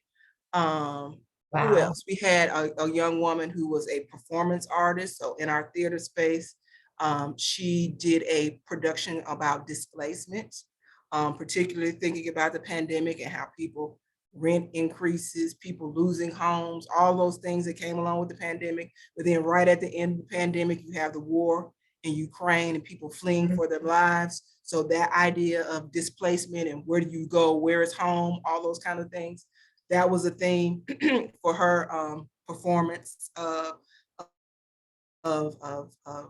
trying to, what was the name of her production? I can't remember it at this time. I feel like there's one other person. And then there was another photographer, and he took photography of different protest movements that had happened between the time of the pandemic and the production. I don't know if I answered your question. You said you wanted to hear more stories, but I do Well, I think have a that. question based off of that, if I can jump in. Okay. So did these works of art then come into the collection? Absolutely, that's what I was Yeah. saying. Like, so this Okay. is this will be like you use the collection to inspire new creation, and out of this sort of painful moment of twin pandemics to create something new that will somebody in the future about what was happening at this particular time, and that, you know, for them to have a better understanding through art. So, and all of the art, I will say, I had specific themes that folks could follow. So gender and sexuality, issues of race, environmental justice, things like that. So people picked how their work would align with those areas of social justice. That is so inspiring. Well, thank you. I don't know if is there any more questions. Danielle has a hand up. Yes, Yeah. Danielle. It's kind of funny. I can't use the Q&A as one of the people in that side of the equation. So I want to ask a question around how you navigate institutional spaces that are basically historically configured around exclusion, and this affects our policies, it affects our collection development. So like with description and arrangement, like if somebody who's donated or you're buying someone's collection and they want to help with that narrative, how do you work with that request, especially given the limitations of staffing and funds and resources and all of that, to make the archive a more inclusive space, the institutional archive specifically?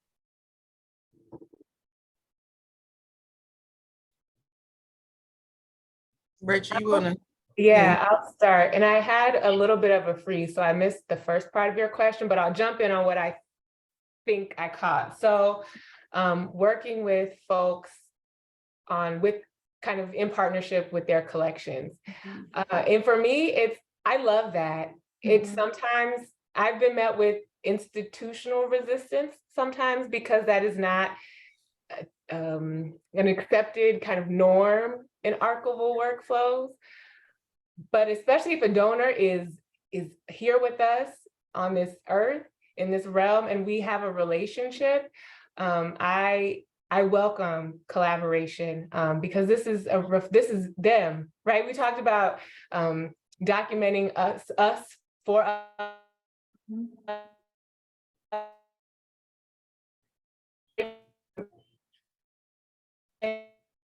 Information that will be presented about a collection and its description. And so kind of helping the donor understand what types of the kinds of language they can help me come up with to describe it, or they can provide me to describe it. Then there are times where I'll draft things and send it to them for review. And then once it's published, sending it to them first so they can look at it before it goes live. So really trying to find ways for exchange and making it clear to everyone, to myself, to my colleagues, to my community partners, that there is no imbalance of power here, that we're working together. The ultimate goal is the collection, and how do we honor the collection and preserve the collection. And so with that focus in mind, for me, it makes it a lot easier to go about workflows differently, because it's all for the collection. And your administrators are okay with that, presumably? In the instances that I have like the examples I provided, I wasn't met with too much resistance, other than like, oh, why are you doing that? Like, why are you sending it to them for? Why are you? And I have my reasons, and so I didn't get too much pushback beyond that. But I know that that's not the case for everyone. But for me, it's worked. Rachel, I for my own question, like, is it possible for you to share why doing stuff like this is important? Because you were telling me about a donor that can you share that, or is that that no? passed That one. Yeah. Oh, there's so much to say about that. So well, then maybe another time. I'm sorry, I didn't mean to bring it up, but that's fine.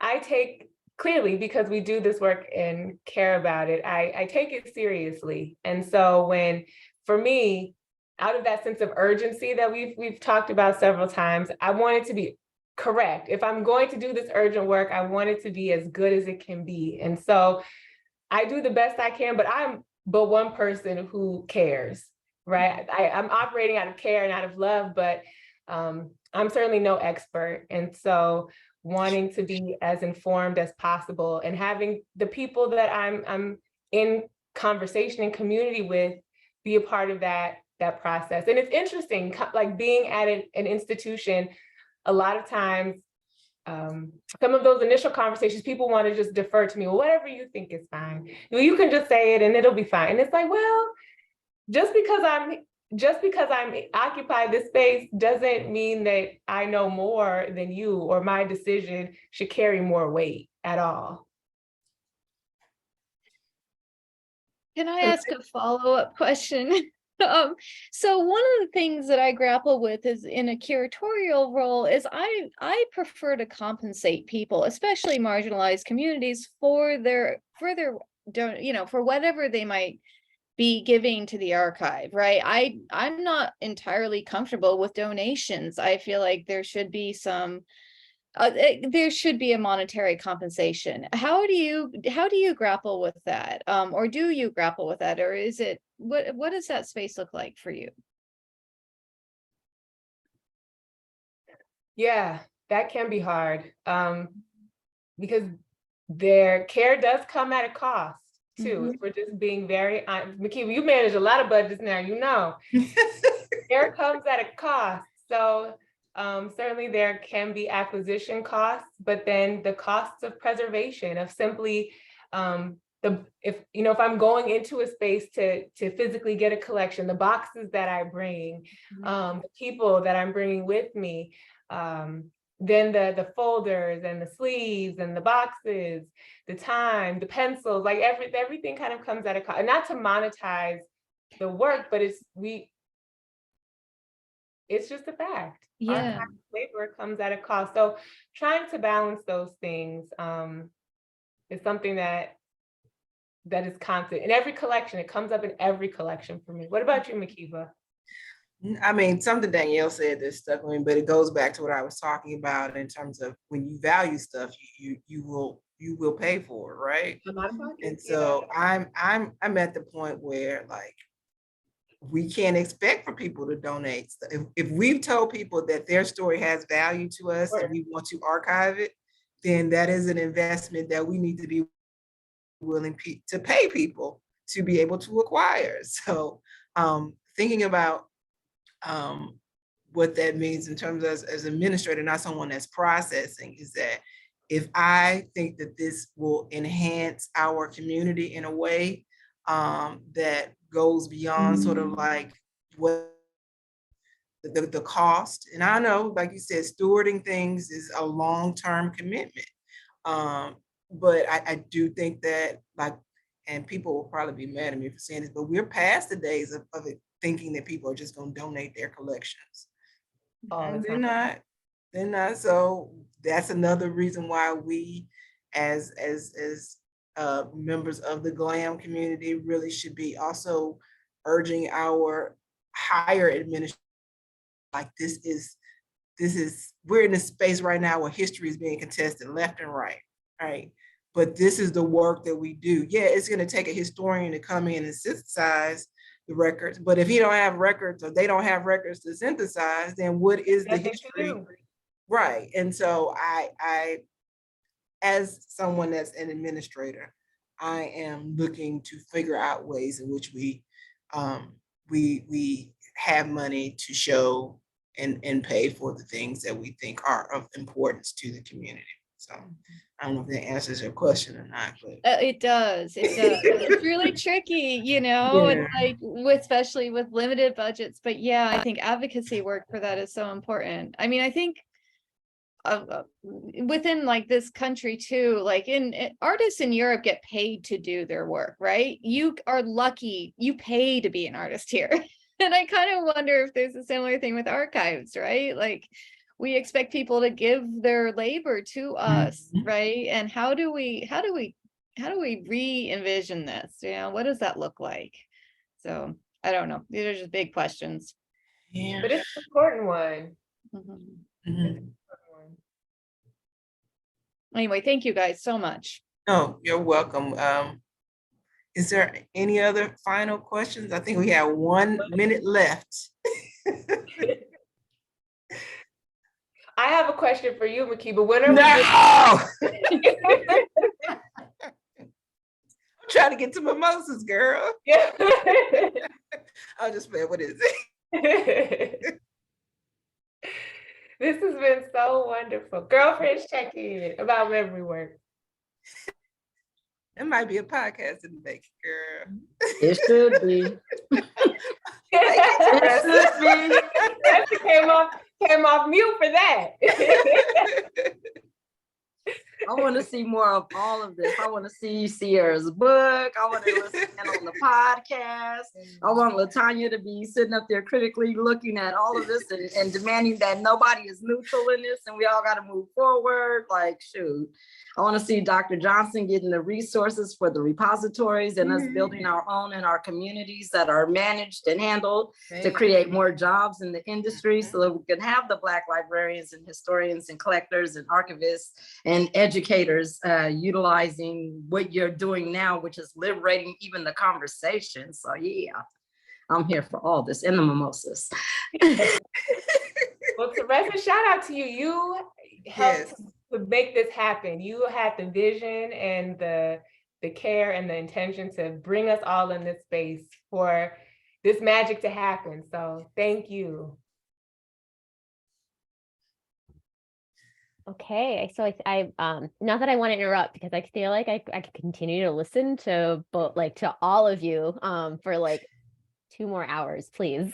I really hope you do make a podcast. And right now I'm like, I was like, should I put this in the chat? Because I just want to say, like, take all my money, make stuff, like, take my money. But I think with that, we're gonna take our break now before we start the second half of our programming. So we'll be back. So we're gonna go on break and we're gonna come back in about 30 minutes. And so we'll see everybody in 30 minutes. It's 1 o'clock Pacific time. For folks that are on the West Coast. And then can I do math very quickly? What time is it on the East Coast? And in Texas? But we'll be back in 30 minutes. Okay, thank y'all. Talk to you soon, Makiba. All right, bye-bye.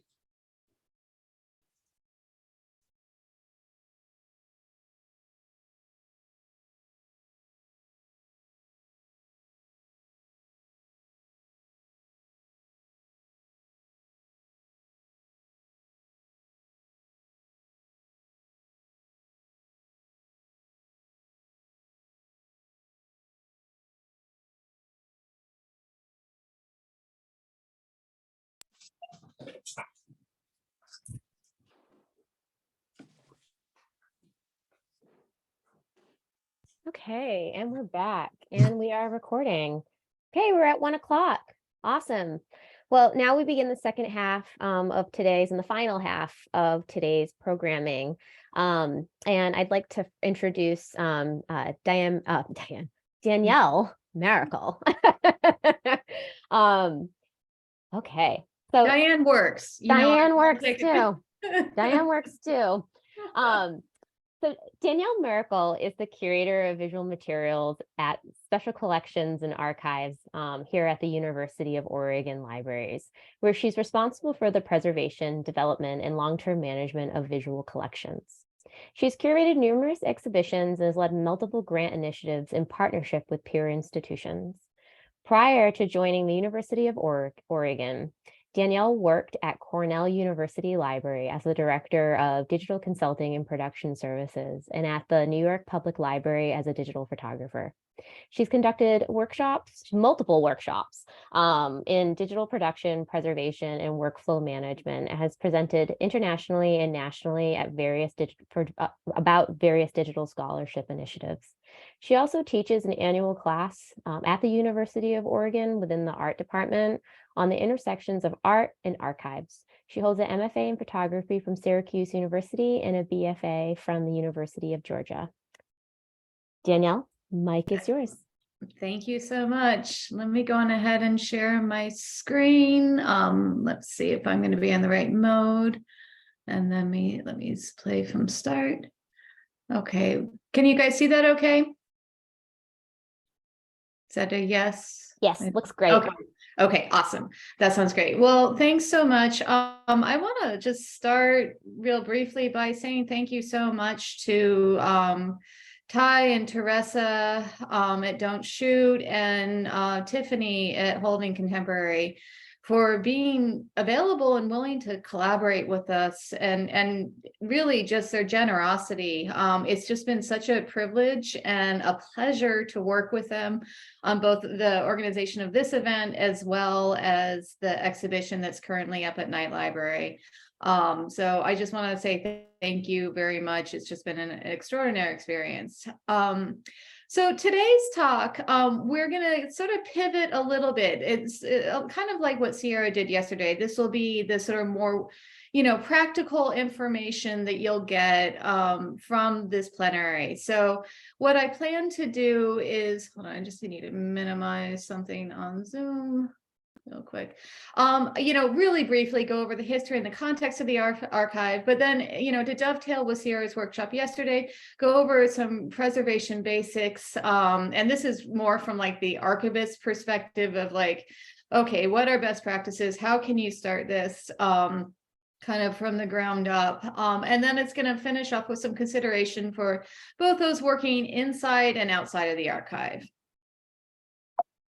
Okay. Yeah. Well, can I go forward? Let's see. Okay. All right. So I just want to start with this brief slide, and this is the problematic origins of the archive. This is a quote by Derrida from his book called Archive Fever, and this is the actual opening paragraph of that book. And he talks about the history, not of just the archive itself, but the word and what it connotes and what it means. And so in it, I'll let you read, well, I'll read it. Let us not begin at the beginning, nor even at the archive, but rather at the word archive and with the archive of so familiar word ark. We recall names at once the commencement and the commandment. This name apparently coordinates two principles in one, the principle according to nature or history. There were things commence, a building, etc., physical, historical, ontological principle, but also the principle according to the law. There where men and gods command. There where authority, social order are exercised in this place from which order is given. So there is so much to unpack in this. And I think in the last 2 days, we have been unpacking this. But I think what I'm trying to emphasize here is that the archive traditionally has been a place of the ruling class. It has been the place, and certainly European and American history of the oppressive state, right? We haven't done, until the last 50 years, we weren't collecting anything other than really white men. And so as Dr. Johnson pointed out, within the profession, we still grapple with, a real disparity in representation. 87% of people working within libraries and archives are white. And if you look at the archive itself, it's amplified even more in the types of collections that have been traditionally cared and sustained over the years. And so I think it's really important to look at this and be realistic about it. Let's see, hold on. My arrow keys aren't working. Okay. Which brings me to this next quotation, which was a really pivotal moment for me, and I think for many people working within the archives, was this piece by Saidiya Hartman, Venus in Two Acts, wherein she describes the impossibility of trying to reconstruct the history of two young enslaved women who died under the tyranny of slavery And in it, she writes, as I understand it, a history of the present strives to illuminate the intimacy of our experience with the lives of the dead, to write our now as it is interrupted by this past, and to imagine a free state, not as the time before captivity or slavery, but rather as the anticipated future of this writing.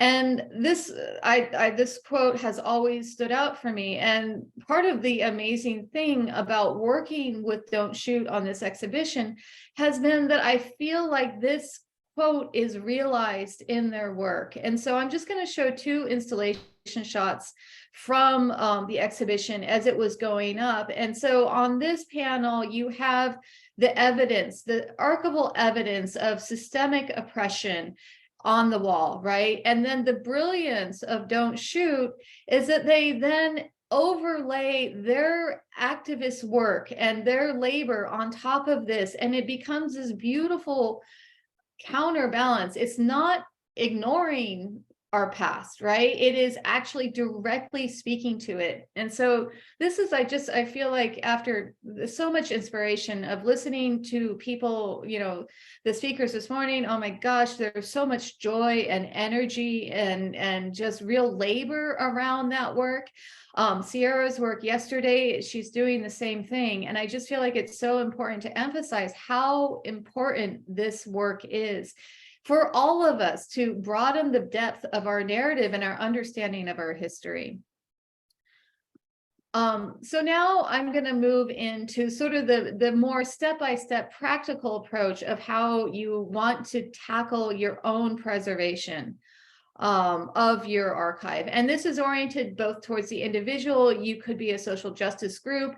It can be tailored really to whoever is trying to begin this work. And again, this is more from like the archivist side of things. Okay, so I've sort of broken this down into 5 fundamental steps. And the first one is you need to get organized. You need to have a sense of how much material you have. That can be a rough number of items or boxes for each format, because each format is going to require a different level of attention. Items can be analog or digital. I will say digital is definitely complicated archiving significantly in the last 30 years. So kind of get a sense of how many papers do you have, whose papers, folders, etc. Photographs. What are your photographs? What format are they in? Are they color? Are they black and white? When do they date from? Audio visual material is also really important. If you've got VHS tapes, etc., anything that might have surfaced either through your family's archives or your organizational archive, all of these things are really important. Publications, if you've had books, that can be an incredible asset for somebody coming to do research to look at your reading list and understand, okay, this is what they were being influenced by when they were doing their work. How and where are you storing these materials? And you really want to document this information in a spreadsheet or a Word doc or someplace, put it on your fridge, whatever works for you. You just have to kind of get organized. A second step, and this is a really, really critical step, is to do a risk assessment. And what do I mean by risk assessment? So you really want to ask these questions. Is this unique, one-of-a-kind material? Like, that's pivotal. Like, if this is the only copy that you have of your grandmother's, wedding or whatever the case it might be, you want to be able to characterize that as a really important asset within your archive. Alternatively, if copies do exist, where are they and how many are out there? What is the condition of the material? Or, with photographs, color slides in particular tend to shift in color. And sometimes you have to sort of digitize them in order to preserve them. Another really pivotal question is, does this material exist on an obsolete format such as VHS, cassette tape, or floppy drive, God forbid? Because all of these things require intervention in order to access them. So that is a higher risk object because of the impediments to access. And then you really want to ask yourself, how important is this to me personally? Like, is this a really, important piece of my family's history? How important is it historically? Like on a, again, if you're working within social justice, there might be things that are really pivotal in the sort of history of your organization or the history of the movement. And so you want to be able to characterize all of those things. So then you can start to identify within your collection what the high risk items are. So high risk items are typically unique. They're one of a kind, often the case. They're of great importance, either on a personal or broader historical level, or quite possibly both levels. They may live in an obsolete format, or they may be in poor condition.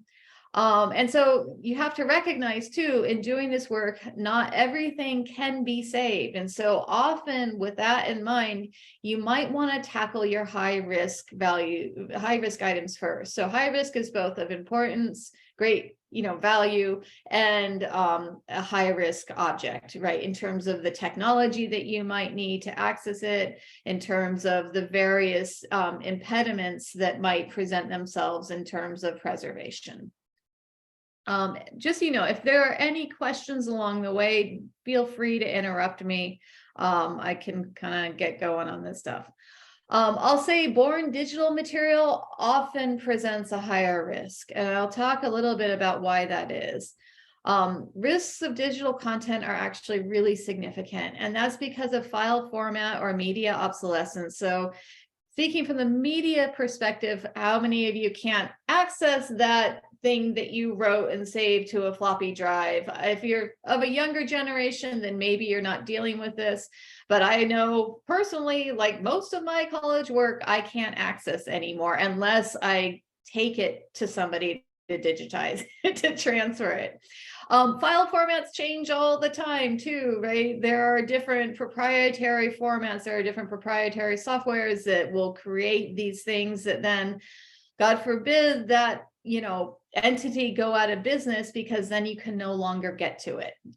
There's media degradation or failure. So cassette tapes are a classic example, audio-visual material. Sometimes you get one chance, right? And you can play it once and then it degrades, right? And so there are, actually we're talking, sorry, I jumped into analog, but nevertheless, digibeta is a classic example. Sometimes the containers that hold digital content are very effervescent, they go away.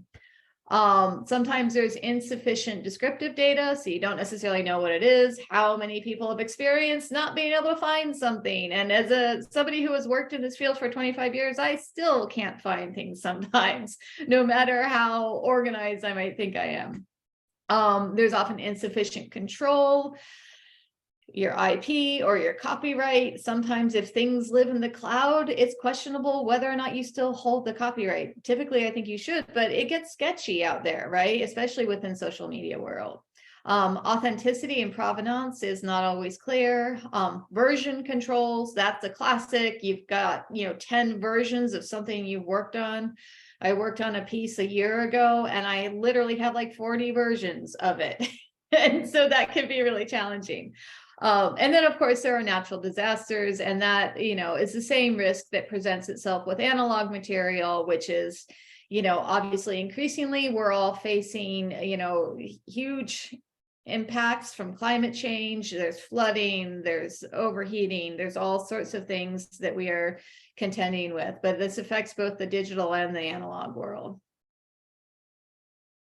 Okay, so where to begin? So presumably you've decided, okay, I've got my high risk, high value material. Step 3A would be, say it was analog, say it was those family photographs that you had from when you were growing up and you really want to deal with it. So the first thing I like to do is capture that original context, because one of the things that you do when you are, trying to preserve your archive is you're going to rehouse it. You're going to put it into different boxes, into different containers that won't contribute to the degradation of the materials.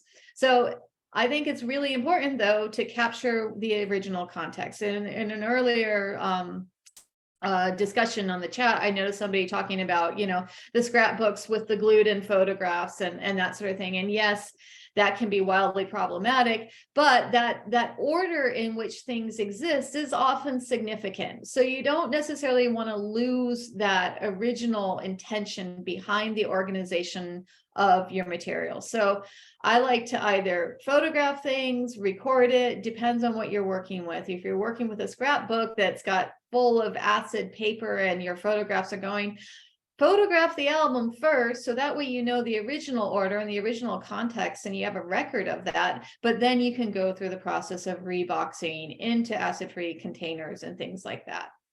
It's really important as you do this to be strategic about naming things. You want to be able to identify things, so don't create a spreadsheet without also having a corollary naming convention that exists on the physical item itself, on the box. Or if it's a photograph, you can sleeve them and have something written in pencil that says this is, object. It can be a meaningful name, or it could just be a 001, but it just has to correlate to whatever's on your spreadsheet. If you find yourself with nasty plastic enclosures, which happens a lot with scrapbook type materials, you've got to get rid of it because it's going to continue to degrade the photographs at a speed that you don't like. When you're handling photographic or fragile materials, it's usually often best to use gloves. Really, any kind of gloves. It's just the oils on our hands can do damage to photographic materials. You can consider digitizing material that lives on an obsolete media. We will have a list of reputable vendors that you could say send your family VHS tapes to digitize in a way that will be at preservation standard.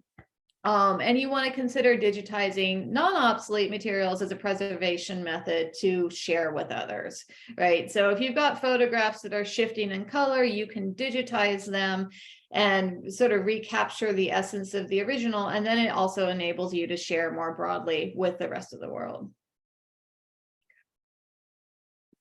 Okay, if you are digitizing, you do want to capture at a high resolution if it's for preservation purposes. So a minimum of 300 dpi is usually sufficient. You want to use a lossless format. TIFFs are good for images. MP4s are good for audio-visual materials. I'll say you want to steer away from things like JPEGs. There's actually been studies that are done on JPEGs, and they're just a bit can flip, a 0 or a 1 can flip, and then suddenly you're missing half your image, or you can't open the image at all. The other thing about JPEGs is the more you save them, every time you save them, it tosses a little data out because it compresses it each time. And so the more you use it, the more it degrades. And so you really want to use a lossless format that will provide the stability of the image format itself for long-term preservation. Naming is really important. And within personal digital archive, and I tend to recommend using a meaningful file structure, and I just realized I'm missing an L in here, a meaningful file structure and file name. So that could be whatever makes sense to you. If you organize, I was thinking about how Sierra organized her virtual drawers, and she did that by decades, right? So she had the decades, and then within that, she might have had people or places. It's just something that you want to execute in a strategic and consistent way. So that way you can always find your way back to the content that you're looking for. There's nothing worse than not being able to find something that you know exists on your hard drive somewhere. So I recommend using something that works for you. And obviously one size doesn't fit all. All our brains work in different ways. And so it's important to really tailor this to how your brain works. If you think of years, then start with years. If you think of location or place, start there. If you think of people, you can start there and then take it from, drill down from those categories. You always want to avoid special characters in your file names. Again, this is something that happens within file naming conventions. Computers will misinterpret like an exclamation point or a dash as something within the language of computers. And so it's best to just use, If you use a dash, use an underscore, and use letters, numbers, all of that is fine, but avoid anything to, special question marks, slashes, semicolons. All of those things have different connotations when you're talking the computer realm. And then obviously you want to track where your material is saved. And this is both your digital material, but also your source material. So have a way of tracking where all of this lives and where it all exists. Okay. If you're dealing with digital, and this is a real challenge, I have to say, digital it's kind of a beast, and there's a lot to think about. Our lives live in so many different places now. The days of the scrapbook, family photo albums, all of that, it's radically changed, and now we have social media, we have the cloud, we have stuff in all different types of formats and places. And some of these objects have relational data like websites. And if you don't transfer the whole website, then the thing breaks or things like that. So we're in a much more complicated realm when we're talking the digital world. But I still kind of like this notion of digital rehousing because if you've got all your data in Facebook, you want to rehouse that into some place that you own, that you maintain, and that you know where it is in case Facebook decides at some point that they don't want to host your data anymore, or they decide to throw it out. There was a period, I think, within the Google Drive environment where things were disappearing. So it's really important that you take your data from all the various places. Again, thinking curatorially here, thinking back on those high-risk items. What are the items that are really important to you on a personal and a historical level? And then you can grapple with those first, because you can't do it all. So you want to be strategic. We don't have endless energy to do everything. And nor do we necessarily need to save everything, right? There's a lot being produced right now. And so we need to be really strategic for ourselves in this work for so many reasons. So again, you really want to capture the original context. If it's in a relational data structure, such as a website or a complex object that's like an edited piece or something like that, you need to make sure all of that comes with it, right? You can't just pull pieces apart because then it could break.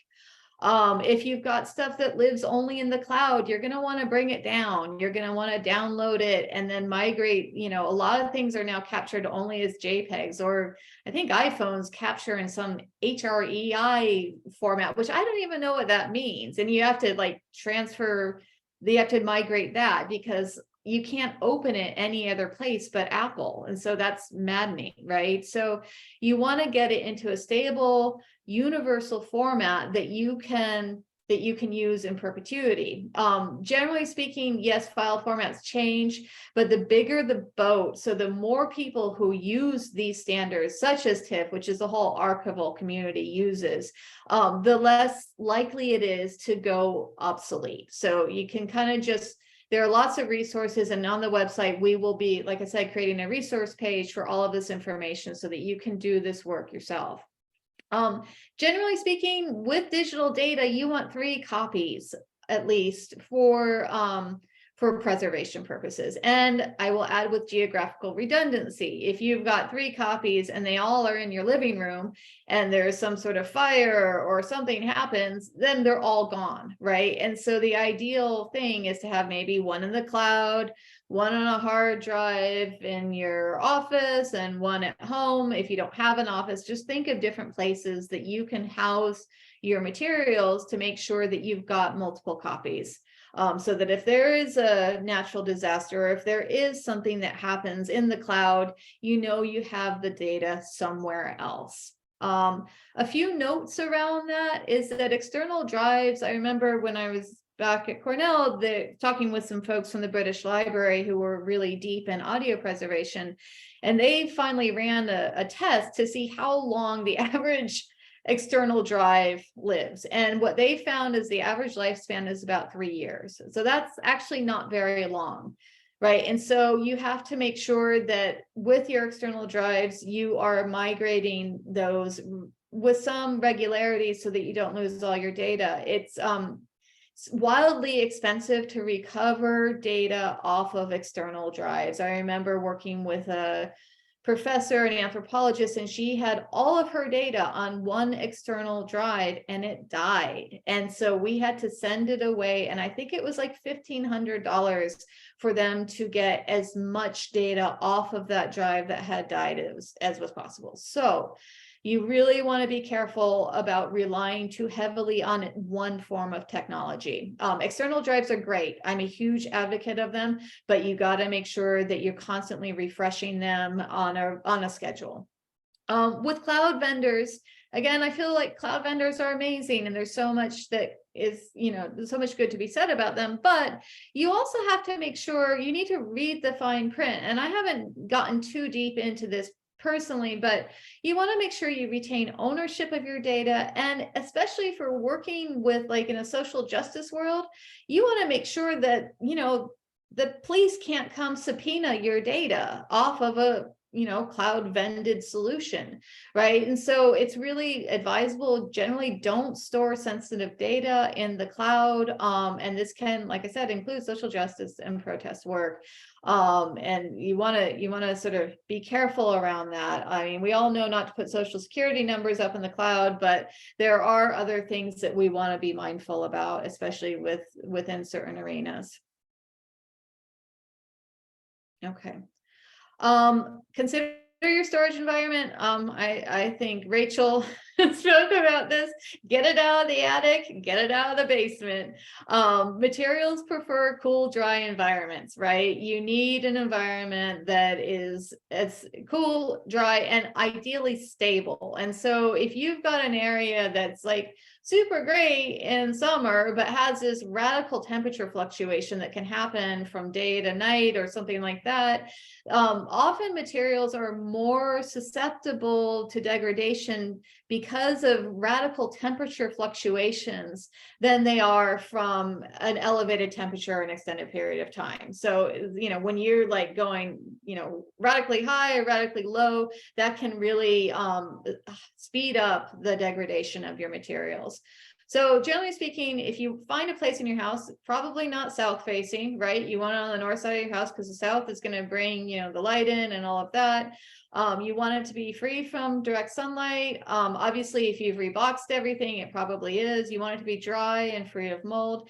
This can be trickier in the south. I have known artists and archivists who have used dehumidifiers in their spaces where they, maintain their archive. And so that can be a tool to use when you're in a really, really humid climate that might be hot with temperature fluctuations and things like that. As much as possible, you want to avoid single points of failure. And that's where having copies of things, both analog and digital things, multiple copies keep things safe. There's a whole thing within the library world called locks, which is lots of copies keep things safe. And it's a consortial thing where a bunch of institutions actually help preserve each other's data by spreading these copies across multiple nodes in the country. Okay. Step number 5, and this is really, I think, speaking to a lot of what Sierra was doing yesterday in her workshop on description and using that amazing tool, Airtable, to document a lot of her work. So again, this can be done in a spreadsheet or using online software.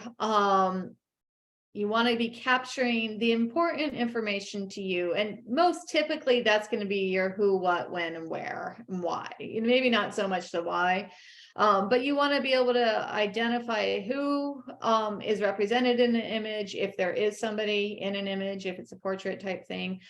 You always want to get the date. And this is kind of interesting in the digital world because sometimes those original capture dates are lost when you resave something. The data that's held within the image itself isn't always accurate. And so that's where having your own mechanism for capturing that information is really important. Where, location. You know, again, in the digital world, a lot of that is tagged within the image, but certainly within the analog world, that's not the case. What you're looking at, sometimes it's really good to have like a subject line and say, okay, why is this important? What does it align with? I think Sierra did something along the lines of family, you know, different family members, different places, and all of that information is really important to capture. But you can tailor this to your archive and to how your brain works, right? I think it's really important to make sure that you document the location information for the items described. So if you're talking about digital items, and make sure you document the hard drive or this cloud storage or the, you know, wherever it is that you're storing it. If it's multiple locations, then list them both. Always use consistent spelling and naming within your descriptive work. This is just so that if you do a search on a name, for example, you will get all of the results for that name. So discovery tools aren't necessarily savvy in identifying when things are misspelled. So you could miss important data in your archive if things are done inconsistently. And that can be everything from like spelling road versus abbreviating road, or spelling out a state versus abbreviating a state. You just want to be consistent in how you do it. Because, you know, even though we've got all of these amazing tools at our, you know, fingertips, what we put into this is really going to determine the usability and value of the collections that we're creating. If it's something that's poorly organized or inconsistently named, it's going to make it, those impediments to access then become much more daunting and difficult to contend with. If you are using proprietary software, it's totally fine. Like Airtable, for example, just make sure that you read the fine print. You want to retain ownership of your data. You want to make sure you do own your data, and you want to make sure you can get your data out. There was actually a question that came up, and I dug around a little bit into Airtable. You can export that data into a Google Doc. And then furthermore, you probably want to export that again into like a TXT file or something that can be, you know, a CSV file, something that you can then have that in case Google makes it difficult to open that file format up. The main thing is you just want to steer clear of anything that's overly proprietary that could go under or change. You know, they're not committed to our data, we are. And oftentimes those of us who are working within the humanities or within the individual world, our needs are not at the top of their list, right? And our requirements are not necessarily going to be at the forefront of their mind. And so you really want to make sure that you are an advocate for your own data and your own archive. So all of that is just really important and critical work. Okay. And then step number 6, you're going to repeat all of that work, right? So you're going to go through this process. You're going to identify your high risk items, and then maybe you're going to move to a lower risk item that you still care about. And then you're going to go through and you're either going to rehouse it, you're going to digitize it if you feel like it needs to be digitized, you're going to store it someplace safe, and you're going to describe it. And all of this can be done, you know, on a regular basis. Okay, so there are some additional considerations to doing this work that I always like to point to, because I think it's really critical that we're realistic about our efforts.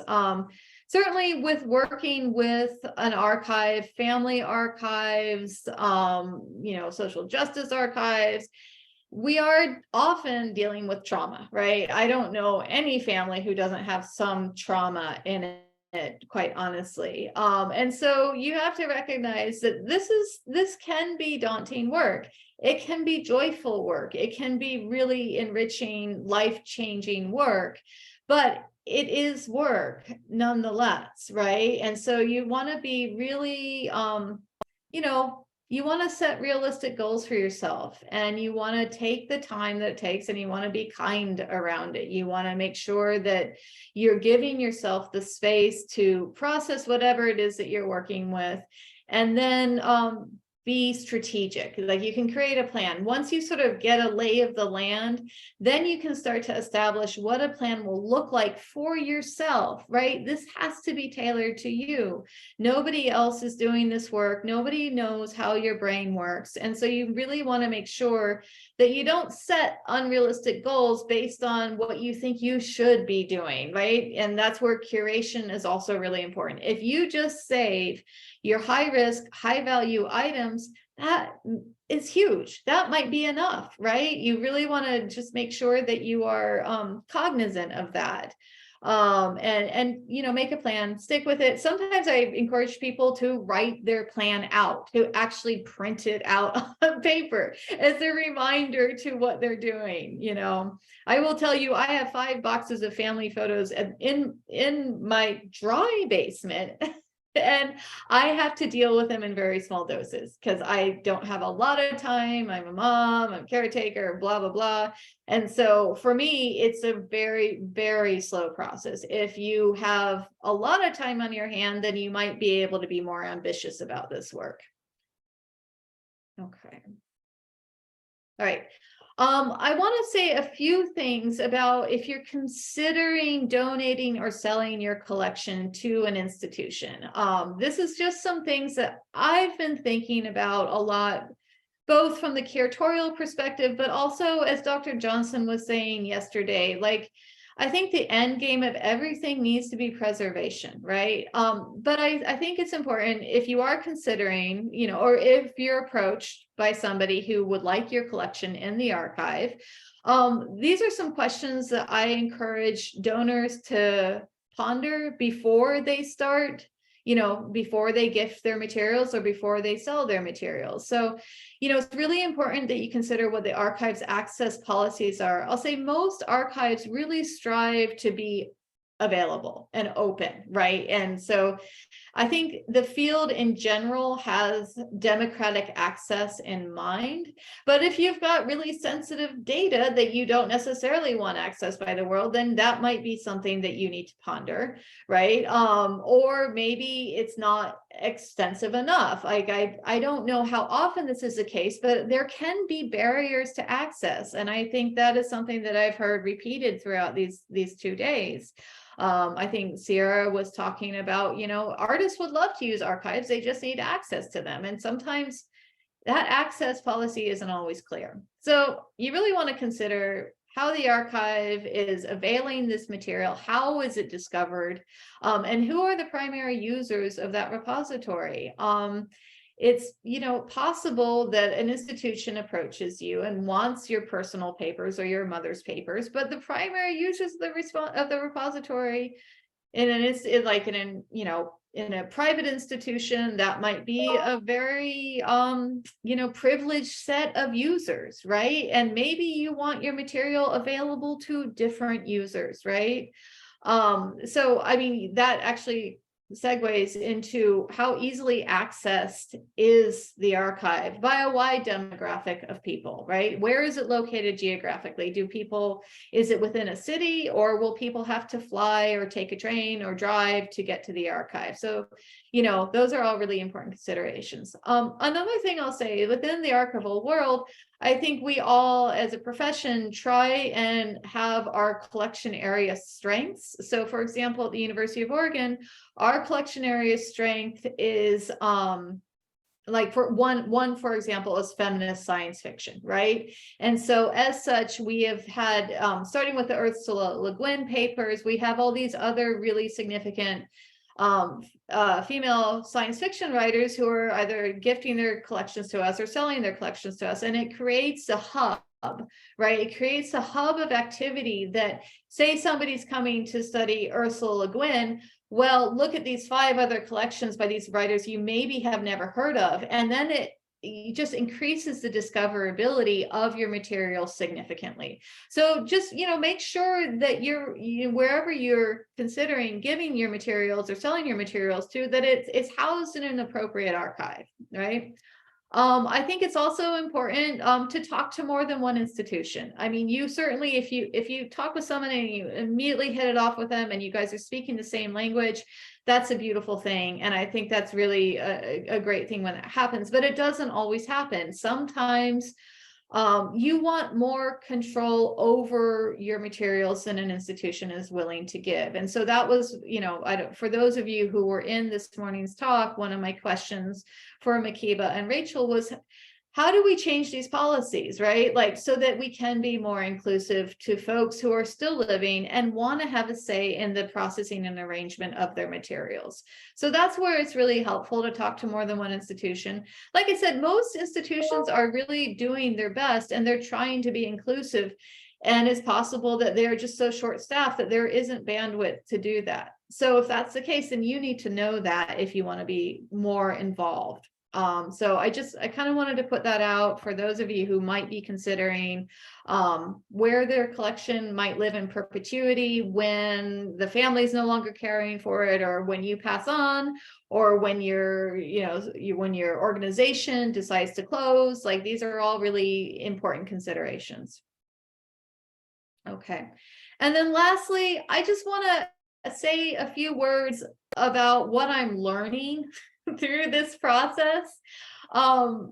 It's a really interesting space. And in some ways, I think this slide is directed more to my white colleagues who are trying to do this work within the archive, right? I think there's a lot of fear amongst my white colleagues around messing up. And I want to point out that this is an active learning is an active tense. It's not things I'm learned. It's things that I'm learning every single day. Like, I am grappling with this every single day. So I want to encourage everyone to consider new ways of working, right? That colonial paradigm that with the slide that I introduced, of the archive as the holder of the authoritative record, right? Of the authority, right? It doesn't work that well, right? Especially when you're talking about marginalized community who do not trust these institutions for very good reasons, right? The history of the archive is often one of violence against marginalized communities. And so we really need to rethink this. We really need to be thoughtful and considerate of these issues. And one of those things that I really hone in on is learning how to listen, right? You don't need to be the authority in the space. It's really important actually that you're not coming off as an authority in this space. Learn to listen, learn to collaborate. I do have the sense that community work is really where it's at. Like, this sort of notion of a post-custodial archive where we don't necessarily own everything, but we're collaborating with communities to make sure that this material is preserved and available and discoverable for the long term. Another few pieces, don't expect people to come to you. You really need to show up, right? You need to show up and you need to do the work and you need to get out of your comfort zone.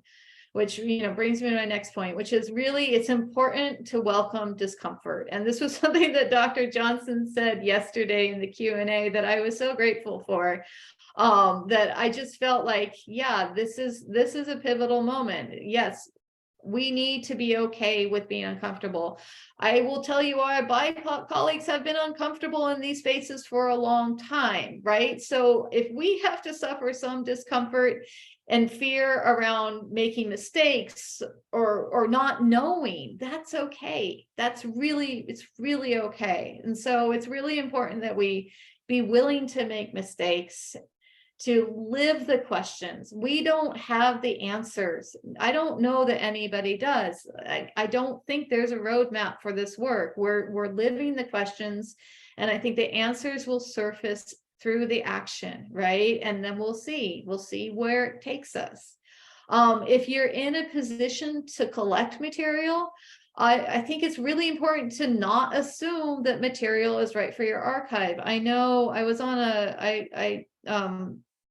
attended a webinar given by a really amazing group of Black archivists shortly after George Floyd. And one of the things that they were saying is that they'd, really witnessed this almost frantic activity within the archive to just collect and get something, because obviously our collections are predominantly white, right? And this is a huge problem. So well-intended perhaps, but done in a way that wasn't very thoughtful, right? It's not just about getting our, collection base to be more diverse. We want to do it in an ethical and responsible way, right? And that's really important. The preservation of material needs to be at the forefront of our work, not the acquisition. And that was, again, something that Dr. Johnson said yesterday that I really appreciated. And I think it's really important in all of this. It's bring kindness to yourself. You're going to mess up. I have messed up in this space, like a lot of times, in ways that made me feel really bad. And it was well-intended, right? Well-intended mistakes. And that's okay. It's really okay to make these mistakes. So that's where, like, bringing this kindness to yourself and others, and really, it's something that Thich Nhat Hanh, the late great meditation teacher, always said, was to trust in your own goodness and really just, live these questions, be available, show up, listen. Like, learning how to listen is so liberating. I will tell one more anecdote before I finish up. It was a few years ago. I was getting ready to teach the art and archives class for the first time, and I was talking with a dear colleague, Jonathan Kane, about how intimidated I was to be teaching, like Sadia Hartman and Tina Campt and people like that, who are really at the core of the reading curriculum of that course. And he looked at me and he said, "You know what? You don't need to be the authority in the room." And I was just like, oh my God. It was this incredible moment, because I think we're all conditioned to think that we have to know the answers and we have to be in this position of authority to be good at what we do. And that's just not true. In fact, it's the opposite. I think if you can really learn to listen to our donors, to our colleagues, to our collaborators, it's incredibly freeing, and it's incredibly powerful and impactful. So I think I've got about 10 minutes left, so I've got some time for questions if anybody has any questions. I will also say, any comments or questions that you would like to write me after the fact, I welcome them. This is an incredibly generous community, and I've had amazing people teach me, and if there's anything that I can share, I'm always happy to. I'm gonna escape out of this, stop share. Okay. And if there are no questions too, that's also totally fine. We can chat. I was going to say that in the chat I had put down that rehousing should be a movement, because I think that so many people become connected to their social media as a place to reflect and to acquire information and to share information and to host it. But I don't think that we realize that, like, our Facebook and our YouTubes and all those things are not like real archives. And like you said, the images blur or they disintegrate. Sometime in the future, those IPs are going to change. People are buying and selling these social media networks now, so you never know if the information that you put there is going to be accessible to you or if it's still going to be owned by you. So with so many questions, it's like we should motivate a movement for rehousing, not only our digital assets, but also our physical assets that we have at our collections at home, as you cited, talking about, photo albums and different places that we put them. They need to be properly stored because of air and, heat and different conditions that we might not have control over. So thank you just for so much information. And I hope that people that do have institutional access create standards for promoting rehousing. Thank you, Danielle. Absolutely. I mean, I think it's such important work, and I think it's so easy. At least I don't know if this is still the case, but I feel like when digital first came along, everybody assumed it was somehow more stable. And I think the longer all of us get into this, the more we realize how unstable it really all is, and how ephemeral it really is. And so this is where I think this work is just so, vitally important. Social media scares me. I just feel like we're on the precipice of a huge loss of our culture because of the digital world, and the fact that so few of us actually know how to deal with that material. Okay, actually, let's see, there is. So this, I thought, I know. Oh yeah, Latanya, yeah, for sure. She was saying how you realize that, to preserve digital materials, is that we should be doing more things via analog formats. I think one of the things that when at my last institution, when they were talking about preserving student records, the recommendation from IT was to print everything to paper.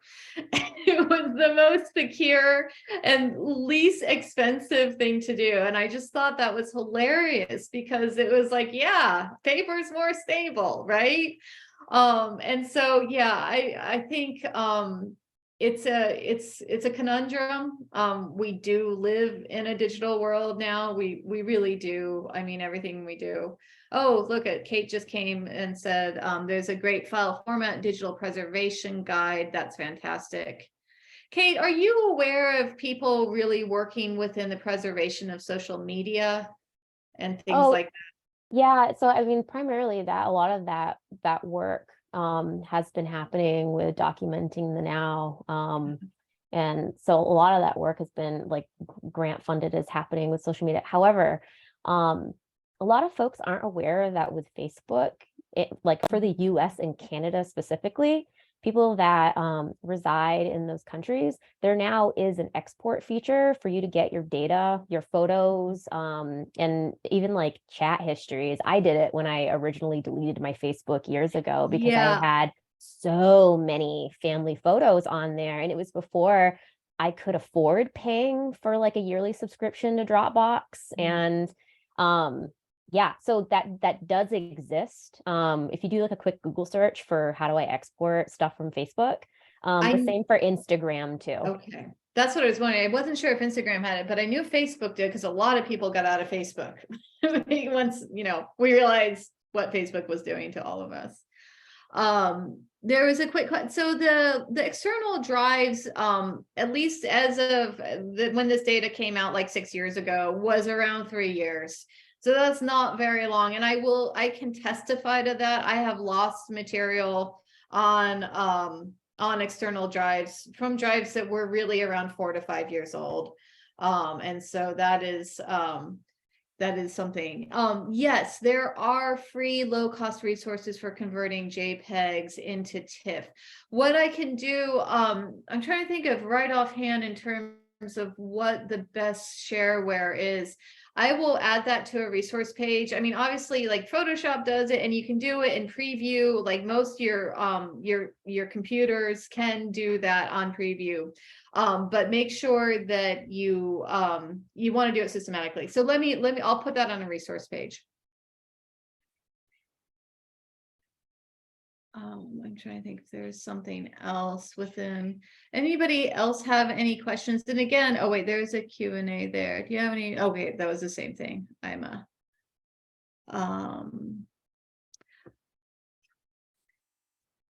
I was going to say that we did ask all of our panelists to make sure that any resources or any information that they have, that they provide it for us, and we'll have it housed on the Memory for Black Lives website. Absolutely. Yeah, that's really important to us. And we'll be aggregating resources over the coming week, really, and creating a resource page, both from the archival perspective and collection perspective, but also from technology, and what are the tools that you can use to do this work yourself. Okay. See how we did that? We made our own archive from this program, or making it living archive. I think we are, right? I mean, we're recording everything, so this becomes it. And, one thing Teresa and I have talked about is, taking Don't Shoot's archive and making that also one of our archival efforts to preserve all of that rich material, a lot of which is up in the library right now. All right. Well, if there are no other questions, why don't we take 5? Does that sound good? I have a question for you, Danielle. Sure. So, with this so I'm constantly, like many people, just taking so many photographs with my phone. What strategies do you recommend for just like dealing with that deluge of photographs? Because I'm taking pictures constantly, and you had a slide where how to make decisions, but I was wondering if you had any recommendation around like strategizing, how to like prioritize what you select and all that good stuff. Yeah, no, that's a really important question. And I think it's something that we all have to sort of grapple with and ponder. So I think, on a personal level, this is really basic, because I like everybody, I am taking photographs all the time, right? I actually I'm in the iCloud world. I utilize the favorites to identify images that I find of particular importance or relevance, or something that I'm going to want to get back to. And those are the things that I'll push out, right? I'll get off of iCloud and make sure that it's preserved somewhere else. It is challenging though. It's interesting. We create so much more content than we ever did, right? Especially within the visual realm, right? And as somebody who came up in photography, obviously we were limited by format, right? If you had a 35 millimeter roll of film, there were 36 shots on that. And you'd have to start a new roll of film. And so you were limited by cost and format. Now, we can shoot endlessly, like how many people have like 10,000 images on their phone, right? And so I think going back to sort of how you curate is so important, and the sort of identifying things for yourself. And again, this is a really personalized, tailored work. What are the things that you really value? Like, I can imagine with like Sierra's work, the photographs that she's archiving are the ones that have to do with her collaborations and her friendships that impact her artistic practice, right? But family's probably also important there too. So again, there are simple tools. I happen to use the favorites thing. If it's something that I know I'm going to come back to, or if it's the shot that I think is the best out of the 20 that I've taken of the exact same thing, right? Because we're like, hey, I'm going to take this picture like 10 times, right? You can identify it or strategically delete, right? I'm a big fan of deleting, right? And I think there is a lot of value to deleting because we can't keep everything. And it's actually not even responsible to keep everything when you consider, like one of the questions earlier this morning was the environmental impact of all of this cloud storage, right? It's just like this kind of crazy amount of data that we're actually asking to store on our drives. And so in the cloud, and the impacts of that is really significant. I don't know if that answered your question. It does. And I have another question. Sorry, I have so many questions because we both live in this world. Right. I know, right? Exactly. So I always hear from folks that like storage is cheap. But I found that like a lot of the times that's not actually true, especially when you're doing personal archiving. And so I'm curious if you have any like recommended like you were talking about the hard drives and the cloud storage, and do you have any recommended, I don't know, like foundational workflowing for thinking about how the cloud storage and hard drive storage relate to each other when you're trying to manage your personal archive?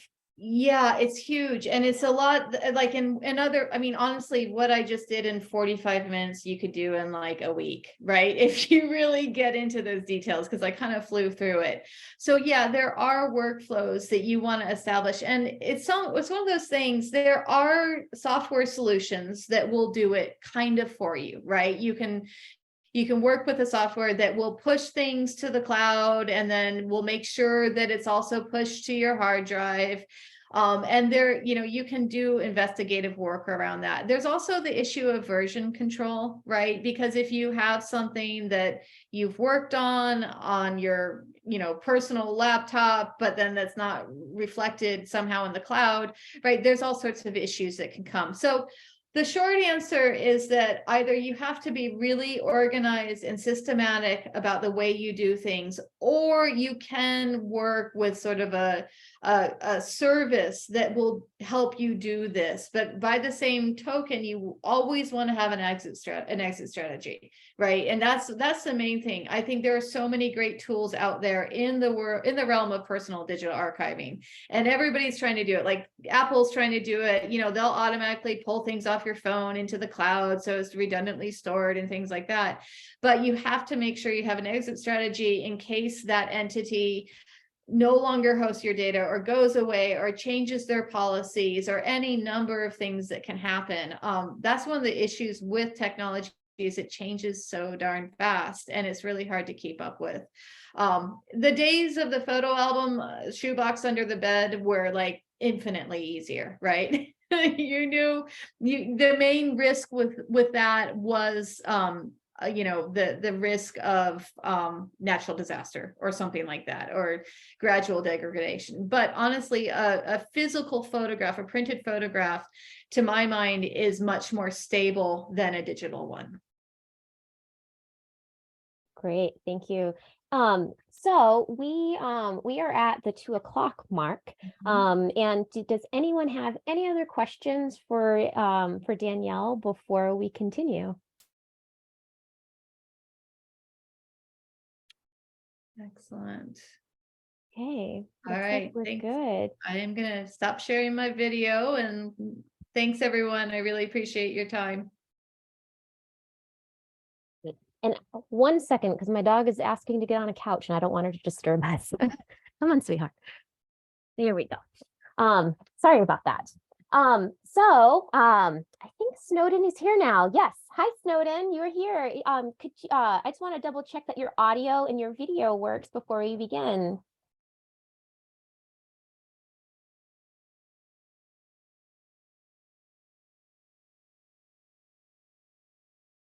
Sorry, was that a question for me?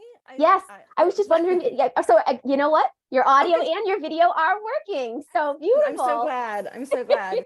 Awesome. I am a little bit behind on creating my slides. I'm always doing these things at the last moment. So I hope everybody will bear with me and trust that I have plenty to say even when the slides run out, and I'll have a completed slide deck to share as part of our shared materials. Hope that's okay. Yes, totally. We can pause for 5 minutes if you'd like to finish. You know what? Yeah, if everybody would like to take a biology break, that would be great. That will let me finish sketching everything in, and I'll at least have all the links put into the slide deck for everybody. Wonderful. So okay. Yeah, biology break would probably be very timely. Let's do it. Okay, great. So we'll see everybody back here in about 5-ish minutes or so.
Okay, I am bringing us back now. I hope everyone had a nice break.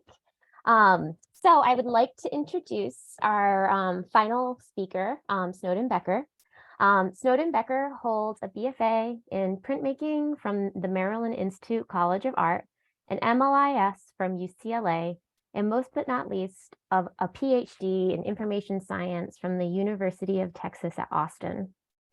Her research interest focuses on how audiovisual materials, especially non-theatrical media, from home movies to police body cam footage, are collected and preserved as part of our cultural heritage. She has taught courses on preservation, audiovisual media, and career development in the information profession since 2006.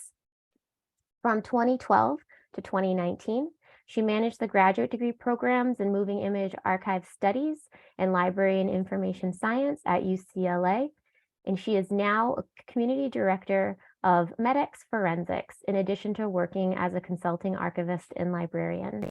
Snowden, the mic is yours, and folks who want to ask questions, please use the chat or the Q&A, or you can raise your hand. Marvelous. Thank you so much. I'm gonna share screen, and I turned off my video here like a dim bulb. I'm gonna get us to our PowerPoint here. Yeah. Thank you for the lovely introduction, and thank you so much as well for the invitation to be part of this incredible program. I'm truly honored. Can I get a thumbs up if everybody can see my my screen, my slide share? Just a little thumbs up or a excellent. Thank you. Lots of thumbs up there. Excellent. All right. So I'm going to be talking about legal issues in the archive, and there have been a bunch of things that have come up over the last few days that are that touch on those issues. I want to dive into them in a little bit more detail and discuss them with some practical considerations and notations about the intersection of the law, of archival practice and theory and principles, and of course, the specific relationship that all of those things have when we start talking about archiving Black memory, Black cultural and community history, and particularly records of Black activism.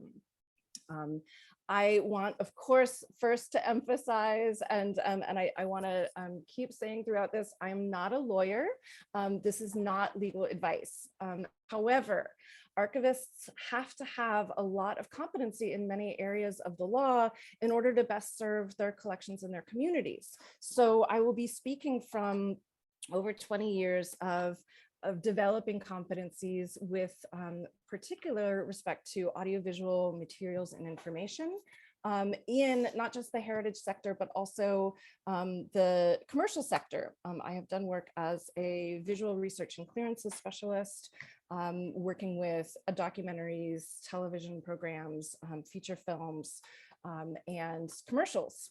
And many of you who are gathering images and creating user-generated content and sharing information about your personal lives, your political activism, and your community history may be getting reached out to by people who want to use those images in commercial or educational contexts and have questions about what you are able or are legally allowed to do. So I want to make sure that we're touching on some of those issues as well. And I think understanding of the law is just really critical to anybody who has a contribution to make to the historical record.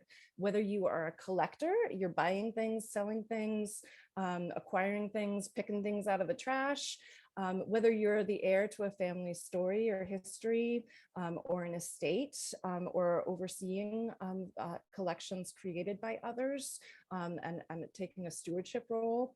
If you are somebody who is relating your own lived experience in the format of an oral history or contributing to a collective memory or public history project. or as somebody who is just a bystander, somebody who happens to be around when history is happening. We've seen some really powerful and moving examples of how people can get pulled into the legal system simply by being in a particular place at a particular time. And I'm thinking specifically of bystanders who recorded footage of the murder of George Floyd and became witnesses in the legal sense and not just in the sense of seeing and participating. And the documents that we create as bystanders, whether they're records in a sense of just being memories that we need to relate in the form of testimony, or actually capturing video at protests or public demonstrations. We have a legal responsibility as well as a moral and practical responsibility to understand how those records can be used and preserved.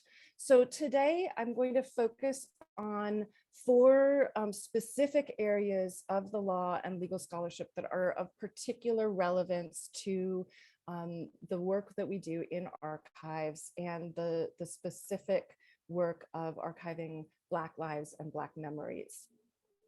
Those 4 areas, and we could call them the big 4, or refer to them as just sort of the biggest clusters of legal research. I'm referring to them as distinct here, but they are interwoven and often interdependent or sort of tangled together. So I want to make sure that we are clear that when we're talking about ownership and copyright, for instance, we're often talking about the same thing. We may need to demonstrate ownership in order to grant copyright, or copyright and privacy are closely related, right? The right of publicity and the right of privacy are both things that have to be taken into consideration if we're trying to clear material for use in a commercial setting or in scholarship, even a nonprofit or educational use.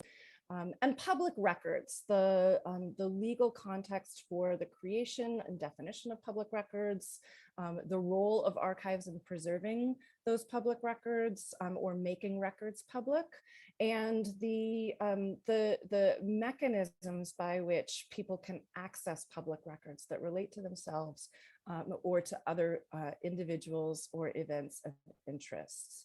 So I will talk in each case about how these aspects of archives in the law specifically intersect with Black lives and Black histories. I'll also offer some practical tips and resources for leveraging the law in service of the communities and people that haven't historically received its fullest protection. And I think we all know who those people and communities are. It's been especially obvious in recent years.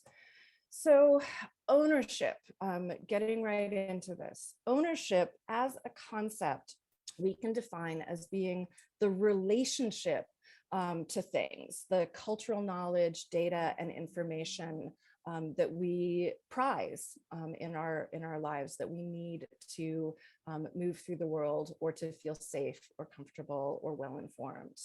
That is distinct from possession, which is physical control and stewardship. We may have a book from the library in our possession, but we understand that it belongs to the library and therefore is a shared resource for the community. So possession is just one mechanism by which ownership can be asserted. It's not always a tangible, ownership isn't always a tangible quality, but it is a relationship. And I've adapted these definitions not from the written law in the United States, and I will mostly be referring to United States law here, but the First Nations principles of OCAP, which is ownership, control, access, and possession. Those definitions are adapted from the First Nations principles of OCAP, which have been developed in Canada, and about which you can find more information at the link right there in the slide. And I'll drop that into the chat as well. In archives, we see this distinction between ownership and possession being drawn in the immediate instance of when people are deciding whether to give materials and collections to archives outright in the form of a donation, which comes with not just physical stewardship and preservation responsibilities, but ownership as well. The materials that are donated to archives belong to that institution. They may be donated with or without the copyrights. So aspects of ownership can be kind of sliced off and decoupled from physical possession. That's what happens in the case of deposits, where often ownership is retained by the depositor, but physical custody or possession of the materials is granted to the archive as an institution that may have facilities and expertise to care for records in a way that the original owners and the people who retain legal ownership do not have. So deposits and donations are ways in which archives and owners can negotiate those relationships of ownership and trade that possession back and forth in order to best serve the materials. There are a lot of reasons that archives tend not to want to participate in donation or deposit agreements without donation. That's something to be really thoughtful about if you are approaching or being approached by an archive to donate your materials. You notice that I have not talked about sale here because that is another issue. Sale is when we trade value for ownership and possession, or possession, I should say. Where you exchange capital, dollars and cents, or bitcoins, or whatever is of value to you in exchange for ownership. Those are critical concerns, in part because the nature of ownership is sometimes what controls or guides an archive's ability to participate in particular kinds of interventions or archival actions, including preservation. For audiovisual information, for instance, film and video recordings, for many of the few sources of funding for audiovisual preservation, an archive will need to demonstrate that they have either ownership of the copyright in the materials and physical ownership of the elements that are going to be used for preservation and duplication in order to even get permission to apply for grant money to do the preservation work. And the allowances made in the law for intervention and archival preservation in the absence of ownership are few and far between. So one of the recommendations I make for people who are not ready to fully part with materials that they are handing over to archives for stewardship is to build a timeline into a deposit agreement at which there are sort of milestones for expectations on both sides: delivery of the physical materials, handing over of the last remaining parts of the collection, and on the archive side, processing the materials, creating finding aids, providing access for research and scholarship, putting things on display if that's part of the expectation, and so that both sides can be accountable in a timely fashion for rethinking or renegotiating those terms, so that we can see trust building between the institution and the donor or depositor, so that at a certain point, the expectation isn't that there will be an open-ended relationship in which the depositor can withdraw their materials at any time, but at which there is also a point where the depositor becomes a donor and says, you have earned my trust, And I have seen you deliver on these promises that you've made, and I am now ready to share ownership of this material with you, or to entrust you at the time of my death, for instance, or my incapacity, to become the owner or the steward of this material going forward. So deposits and donations are really a critical aspect of legal ownership in archives. And they're one in which I've seen many sort of collectors and communities of color, not just Black communities, but communities of color, queer communities, trans communities, and other marginalized communities have had a really tough time working with archives, often because archives are, quite frankly, predominantly white institutions. They're full of nice white ladies who are not necessarily ready to speak bluntly about the requirements and the practicalities of a donation or a deposit. Archives also tend to work on a very long time frame. So managing expectations on the part of depositors and donors can be really important. I recommend that people speak directly to those concerns and to those questions, and get comfortable talking about what they want, what they need, and what they expect, in order to make that handoff in a way that everybody feels good about. Archival records, as has come up often in the discussions over the last day and a half, they're tools for establishing or claiming ownership. Genealogy records, vital records, birth and death records, marriage records, deeds and titles and citizenship records. These are all used often as legally binding demonstrations or support for assertions of ownership. And so archives often play a role in establishing ownership claims or supporting ownership claims. They're another way in which ownership can be established. I'll talk briefly here, a little case study of this, in specific relationship to Black lives, Black histories, and models that we might have for moving forward as a nation and reckoning with the crimes of the past. And that is the very recent repatriation of a chunk of property in Manhattan Beach, California, to the family that originally purchased it and owned it in the early 19-teens and 20s. The property was part of a burgeoning boom in Jim Crow America, where it was going to be sort of like the Black Riviera, was how it was described. The Bruce family purchased this beautiful piece of beachfront property in Manhattan Beach, and we're in the process of developing it as a hotel and resort that was accessible to Black families and individuals who wanted to make the most of these beautiful California beaches. This was at the same time that major American hotel chains were also being established by individuals whose names we still see on hundreds of hotels today.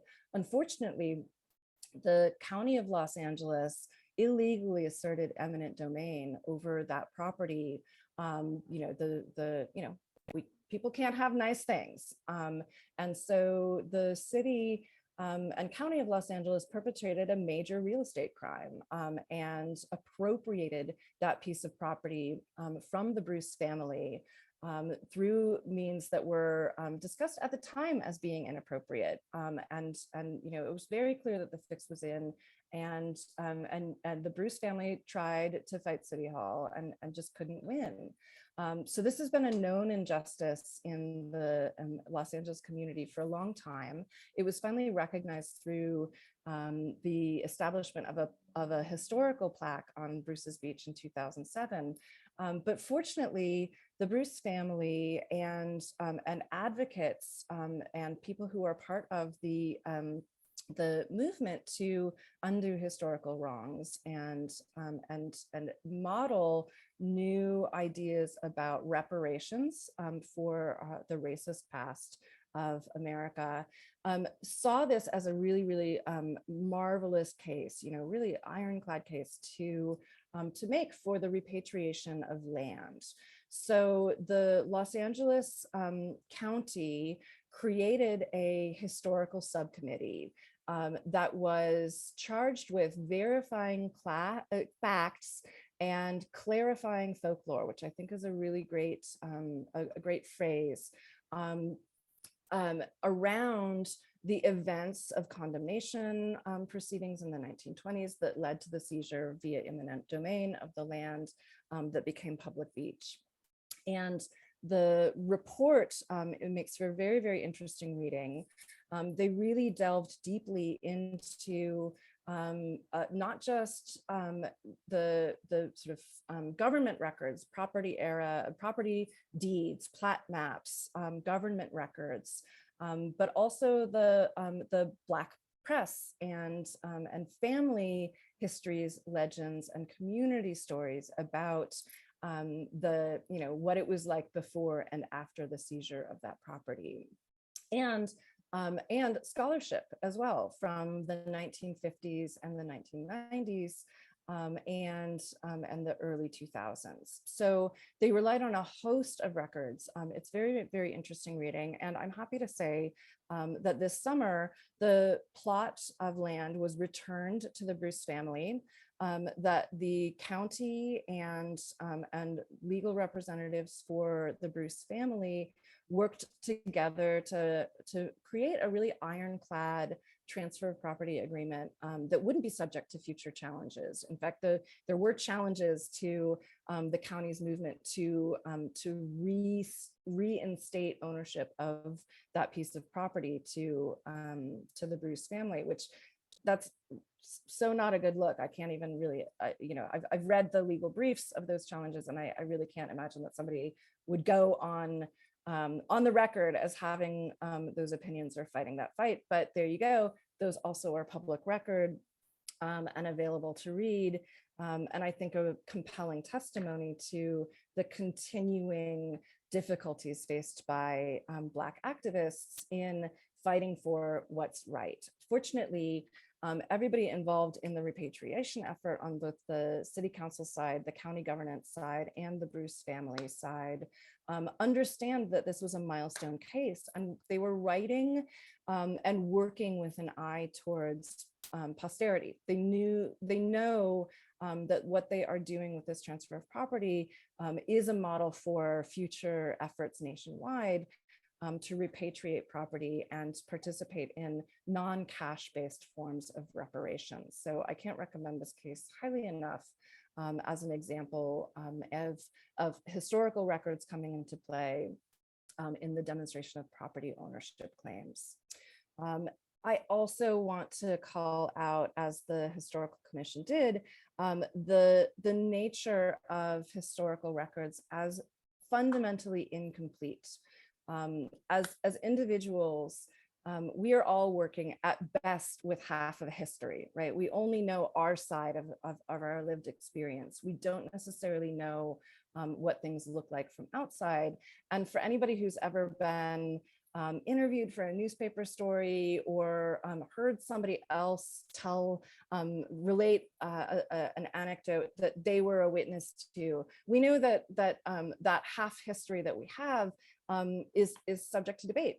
It's not always complete. So I think it's worth noting that this quote, that the misinformation that the author, Robert Brigham, who was writing in 1956 a master's thesis about Black leisure and property ownership in Southern California, the misinformation the author encountered in seeking data on the Bruces and other individuals and incidents related to his subject is significant, as it indicates the ease with which fallacy can become fact in a situation of this type. So I think one of the things we hope for when we look at archival records, and particularly legal records, is factual nature or neutrality.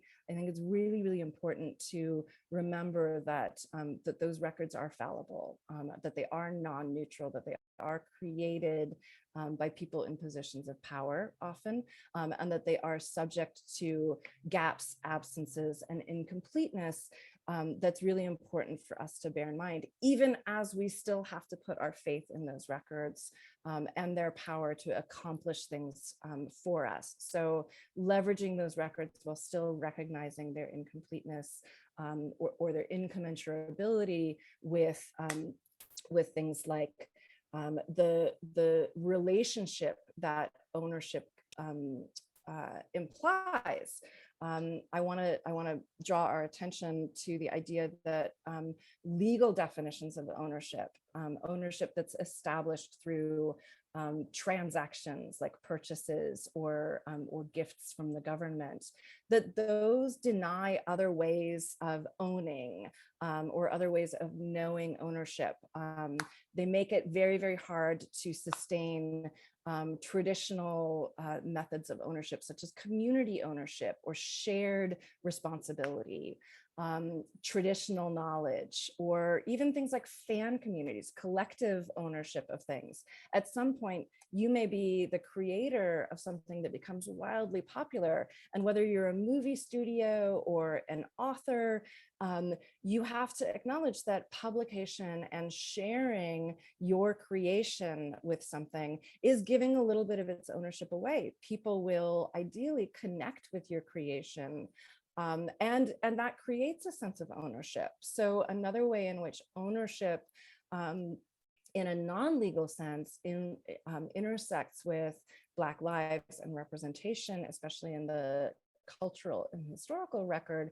I'm thinking of things like the casting of a Black actress in The Little Mermaid, and the incredibly strong reaction that had to people who had a relationship with that intellectual property, who have a sense of identity with Ariel as a little white redheaded girl, and are profoundly disturbed at depictions of the Little Mermaid that require them to share ownership of a massive cultural property. These things are worth thinking about as well. You know, the idea of ownership as, again, being a emotional or intellectual relationship to information, knowledge, or objects that is separate from possession and does need to be considered, even if it's not necessarily about taking care of the hurt feelings of white supremacists who think that there can't be such a thing as a Black mermaid. But understanding that there will be implications, that people may not have a legal right of ownership, but still may feel a very strong connection through cultural and community ties and a personal history with that object, story, place, or knowledge. So the practical implications for this when it comes to ownership and the law is keeping receipts, literally and figuratively. So keeping your records, having a will and getting things in writing is incredibly important. I have seen many people devote so much time and energy and just incredible care and passion into the creation of a collection, only to have that collection scattered to the four winds after their death because they did not make a specific plan for those materials. So that physical possession that is integral to the act of collecting and the identity of a collector, that it is your choice to make a plan or not. But it is important that you realize that's a choice. If you don't make a will, then you are volunteering the stewardship of that collection to whoever moves fastest after you die. So getting things in writing, even if you don't make a formal will, writing things down, sending emails, having something specific, a specific set of directions articulated and expressed to people who can then produce that as evidence is incredibly important for making sure that what you have collected, if you are a collector or if you are a community, what you have collectively built can be directed in ways that you collectively support. There are templates for these things. I've developed a template for home movies, for instance, that is available from the Center for Home Movies. We've created a sort of living will for home movies, keeping that documentation with the physical materials themselves and saying, you know, I bought this at a flea market. Here's the story of how this object came into my possession. As best I can recall, the dates, the person that I got it from, it was at a yard sale. It was, you know, I pulled it out of the trash. Those things can be really critical. The difference between buying something at a yard sale and pulling something out of the trash is critical, because stuff that's in a garbage can is abandoned property, and it has a very, very different legal ownership circumstance than something that is sold to you.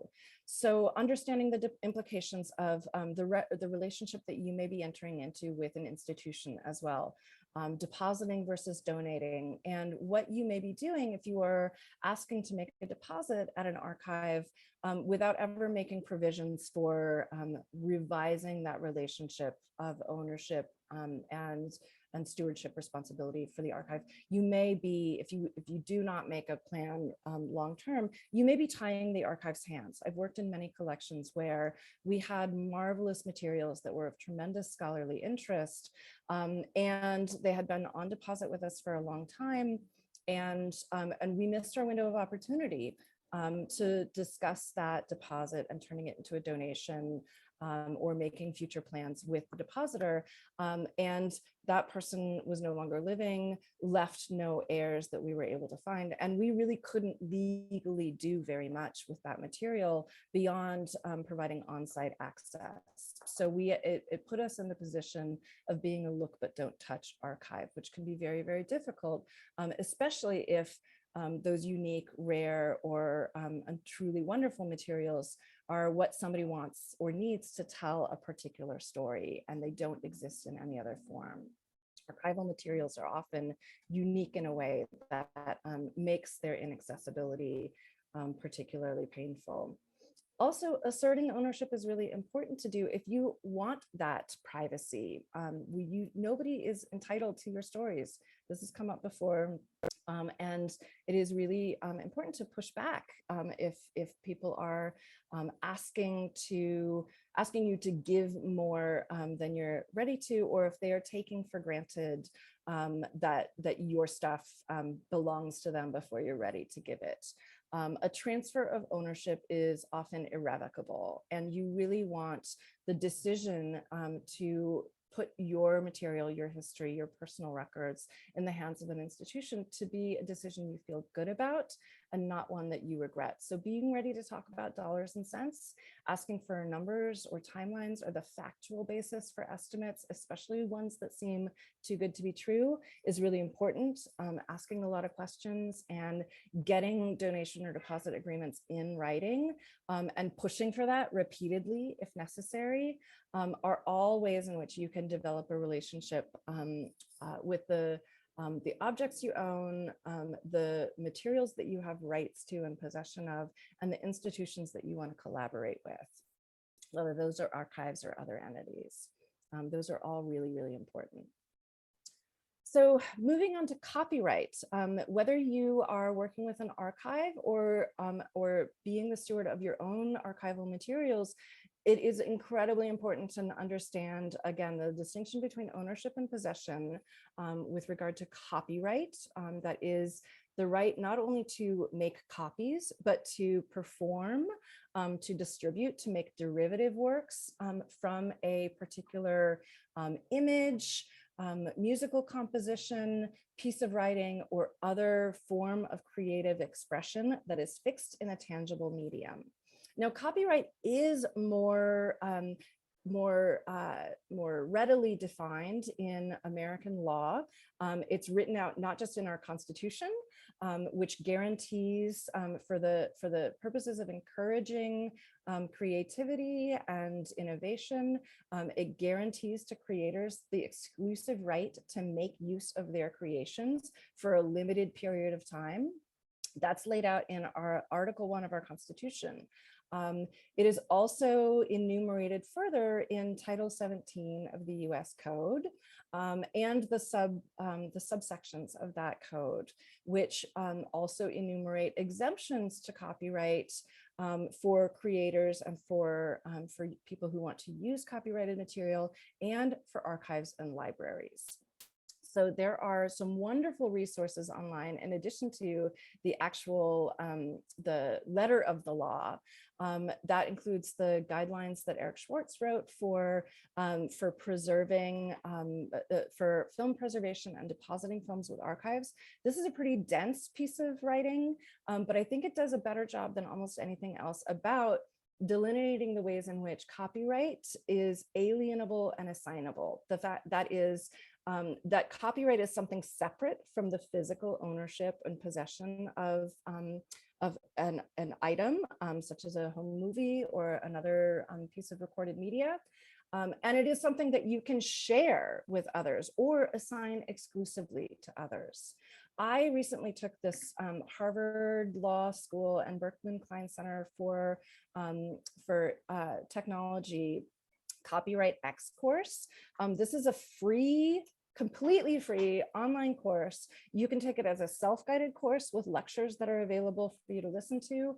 You can also take it as a certificate course through Harvard Law School. It's offered in the spring of each year, and they actually have started offering a special section for librarians and archivists, which I attended this year. It's led by Katie Zimmerman, who is the copyright librarian at MIT. She's also a Harvard Law grad. She really knows her stuff. She's an incredible teacher, and talking through copyright and intellectual property issues with librarians and archivists was incredibly useful for me. I can't recommend this highly enough, and the fact that it's free is just the icing on the cake. The fact is, the framing of this as philosophical and practical is really well balanced. I can't recommend it highly enough. And you can get on the email list to be notified when they open applications. They should be opening applications very soon for the 2023 sessions. So if you're at all interested in this, I encourage you to apply and do a deep dive on copyright for libraries and archives. Failing that, I'm just going to do a quick rundown of myths and misconceptions about copyright. That we could spend an entire 2-day plenary session just talking about copyright for archives, but I think the basic takeaways I want to give you today are: there is no hard and fast rule about what small portion you can use of something that is going to automatically count as fair use. There's no 10% rule. There is no proportion of, or set amount of something that is copyright that you can use with impunity. It is based on the totality of circumstances, namely the 4 fair use factors of the nature of the copyrighted work, the amount and substantiality of the portion you intend to use, the purpose of your intended use, and your identity as a user. If you're a library or an archive or an educational purpose, the context really matters. So copyright questions always, the answer is always, it depends. It really depends on the specific instances. So fair use and the public domain are also much more broad and much more narrow simultaneously than many people assume. If it's on the internet, it is not public domain. It is on you as the user of materials to know what is and is not available for use, to pursue permission to use, to understand the difference between exclusive and non-exclusive rights. Exclusive rights means that I'm the only one who gets to use them. They are licensed just for me and just to me. Nobody else can use them. Non-exclusive rights are, I can distribute this for my purposes, but that doesn't prevent somebody else from using it for their purposes. There can also be layers of rights. So in a music video, for instance, you may have the publishing and recording rights for the song itself, the performance rights of the performance and publicity rights of the people appearing in the video, and the creative rights of the creator of the video who may or may not be working for hire, all of which would need to be cleared if you want to use a clip from that video in your own commercial production. So that's where I, as somebody who's been working with archival materials, historical materials, and personal materials, have had a lot to learn about copyright in commercial use, and clearing copyright for commercial use. If you want to use, or if somebody else wants to use, for instance, a selfie that you post on Instagram or another social media platform, you may get approached by somebody who is interested in using your selfie or your family photos for a commercial purpose. It's not just your identity, it's the person who took that image, and all of the people who appear in that image who have to give permission for that image if there's more than one person in the image, and if you, the subject, are not the person who actually clicked the shutter on that image. All of those people, if you and the creator of the image both have to give permission. So I like to hit it. It takes two to make a thing go right. It takes two to clear commercial rights. That is the song that I always sing. And Rob Bass and DJ Easy Rock, I apologize, but you were right. It does take two. Cooperation is really important when it comes to administering rights for material that you collaborate in the creation of.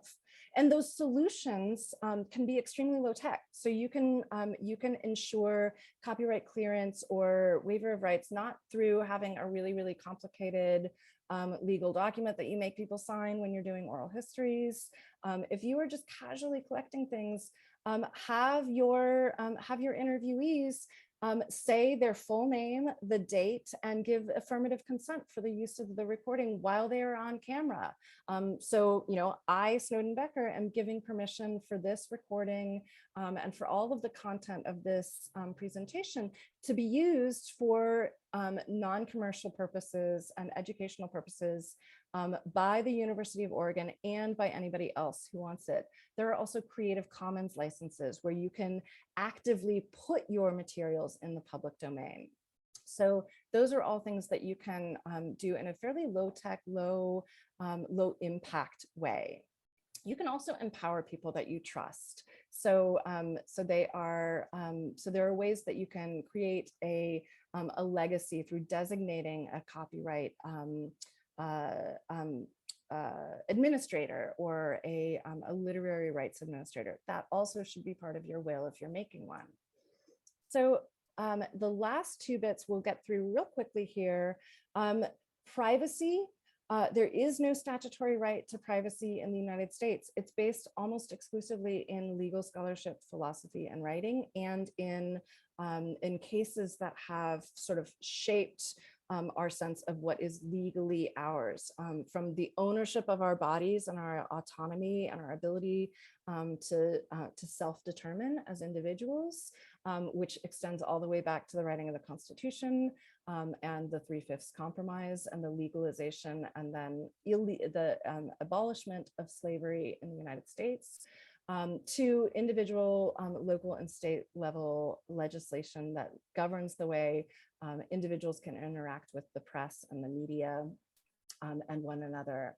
The privacy laws, especially with regard to publication of material on the internet, is constantly evolving, and our methods of working with and around what is legally allowable and ethically right are constantly evolving as well. That it is very hard to keep pace with technology. And it's especially important in relation to activist work, where the identities of people participating in public demonstrations or in activist actions are especially important to protect and keep safe if at all possible, and where hypervisibility can be particularly harmful to people who are active in social movements. So for Black lives and privacy, knowing that blurring faces may not be enough, that people are going to be necessarily more visible if they are or are visibly different. You know, if you were the only person of color at a particular gathering, you're going to be identifiable whether somebody blurs your face or not. So the considerations we have to apply, again, it's not one size fits all. They're not necessarily bound in the case of privacy by written laws or established case law, but they should be guided by thoughtful interaction and going beyond mere compliance on the part of individuals. I think the Witness Activist Guide to Archiving Video and their guidelines for sharing sensitive imagery are particularly good resources to consult in this matter. And then finally, public records. And this is where my slides run out, which is good because this is where my time is running out. But public records, personal privacy can often be in direct conflict. We don't have a comprehensive personal privacy law in the United States. And the longer you keep something, the greater the risk to individual privacy associated with the publication or the sharing of that record is going to be. So a great example of where personal privacy and public records are in conflict is in adoption records and birth certificates. There are many states in which an adoptee does not have the right to see their own original birth certificate, and adoptive parents have the right to have a new birth certificate issued. And the adoptee does not have legal recourse. The privacy of the surrendering parent is considered above the interests of the adoptee, and that is a personal decision that is made about public records. There are other public records where the decision about whether it even is a record and a public record is defined by the law and by the state. So in North Carolina in 2016, October 2016, 6 years ago, North Carolina passed a law saying that police body-worn camera footage is not a public record and is just by fiat, like they're like, it's not a public record because we say it's not a public record. It is therefore not subject to the mechanisms for access that we would use to access all other public records, such as freedom of information laws and freedom of information acts at the local level. The Freedom of Information Act, or FOIA, is a federal law. It applies strictly to executive branch records, but individual states have their own freedom of information laws that often define what is and what isn't a public record, and what public concerns or public interest service is necessary to override the privacy interests in a public record. So that is important to know the context. So it's important to know the context of creation for records and the state level laws that govern them. So, and yes, in the comments, I think we can segue, since we're short on time here. Public records and privacy and the idea that you have, as a member of the public or as the subject of a public record, you have the right to request, but you may not have the right to receive records that relate to you. That is a very, very complicated issue, but it is one that I think we are seeing some motion on, and that we would all do well to keep an eye on as time moves forward. And yeah, there's a great comment here about Tamara Lanier's claim against the Peabody Museum and the property rights that her ancestor did not ever have. He did not have the right to self-determine, to give permission for his likeness to be taken, and then for his likeness to be used for centuries afterwards. We discussed this case actually in the Copyright X course when I took it, and the general consensus among the class was that this wasn't really an ownership claim, that the ownership of those images always has, according to American law, has resided with the creator of the images, just as the ownership of a letter belongs to the letter writer, not the letter recipient. The literary rights on a letter belong to a writer and not a recipient. The question of how do you bring a case like this where justice is so clearly not being served, and where there is a moral right and an ethical right, how do you use the law in your favor? The fact is, it was never going to be a winning case, but what really mattered was that a case was brought and that the discussion was had, and that people could gain a better understanding of what laws might we need to further continue the remediation of injustice that started with the constitutional abolition of slavery in our country, but is really an unfinished work. So I think I'm really grateful to LaTanya for bringing up that issue. And I would love to open up the discussion to questions at this point. Again, I'm not a lawyer, I can't give you legal advice, but I can certainly try to direct you to useful information and resources where I know them. And I think as a community of participants here, we can also offer advice and shared experience from shared wisdom from our own experiences. Thank you for listening. I appreciate it.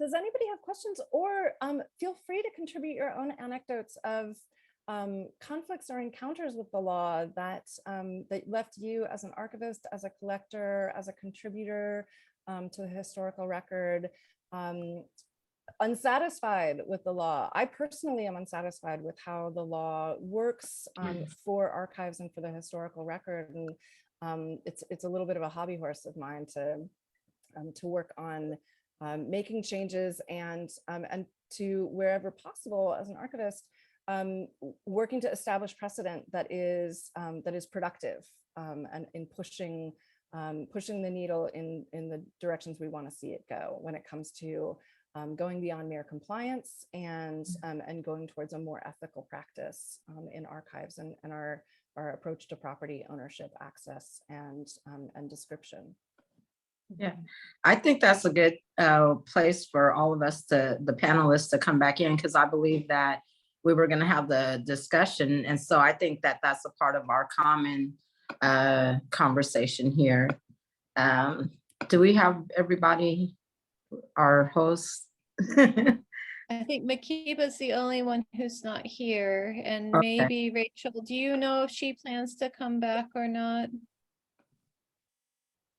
I know she had several things lined up this afternoon. She was going to try to. Okay, great, awesome. So so is that an agreement that we'll all come on and kind of like round up today's questions and statements and everything as a group so that we can get some insight? I think We got so. Rachel, we got Snowden, we got Danielle, we got me, so we're ready. So is anybody want to respond to Snowden's last statement question? I do. There was one question I noticed in the chat that says, it's a question about Creative Commons licenses. Sometimes I've wondered if they're actually legally binding. That's a really excellent question. And the answer, as with so many questions about the law, is it depends. The question of whether something is legally binding is less of a concern, honestly, than the question of whether you have the resources to chase after people and make it stick. So a Creative Commons license is those licenses were developed by lawyers and by people who have a strong interest in expanding the public domain and making it more accessible. However, they are only as good as your ability to take somebody to court over a violation of them. And for many archives, let alone most individuals, we just don't have the money. You know, we hope that people will take what we put out there as, you know, and act in good faith. But, you know, we don't necessarily have the resources to follow up if they don't. So they're really kind of a wing and a prayer in a practical way. So yeah, they are legally binding, but legally binding is very different from you know, from effective, if that's a good way to sum up. There was another question in the chat about what questions people should ask about copyright and reuse when working with archives if they were to donate their materials. And thank you, Kate, for asking that. Every single question you can think of is the short answer. The long answer is ask specifically what their processes and procedures are for licensing materials. If they license other materials from the collection, what kinds of requests for licensing they typically get, and what they are inclined to say yes to or no. The problem with there's sort of you want things to be permissive but not too permissive. You know, there isn't a lot of creative control once you provide permission for somebody to use something. So one thing that I think is particularly important for Black communities, Black individuals, and Black histories to be mindful of is the ways in which Black bodies tend to get used and tokenized. And that's something that archives can't necessarily weigh in on. So if an archive says, we will license to anybody who is going to clear rights of publicity and pay us our access fees, you may find that, you know, people are using your materials in ways that you would not approve of, or in contexts that you would not approve of. So having a like, I want to be able to approve any use of this, or reserving some rights, maybe something that you want to do. If you are concerned that your name, likeness, that your family or your community members may be misused, tokenized, or misrepresented, that is a sad fact.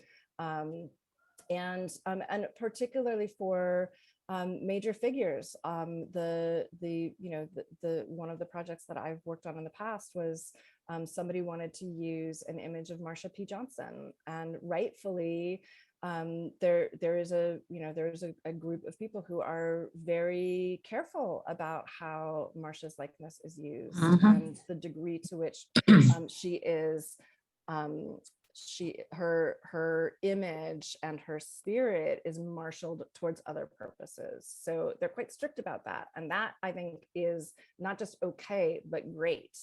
So yeah, you can retain rights when you are donating physical possessions. So understanding that copyright and ownership are things that you can decouple, and that you can retain those rights. You can also ask that be a collaborative effort. You know, ask people to earn your trust rather than assume your trust right off the bat. I think that is a very reasonable request to make of an archive, particularly if you are a person of color and it is a predominantly white institution. I think that there are just considerations that if you are not coming from a particular lived experience, you're just not going to be able to make. And it's an opportunity for all of us to educate one another and understand that trust has to be built, and that you know, nobody owes anyone their stories.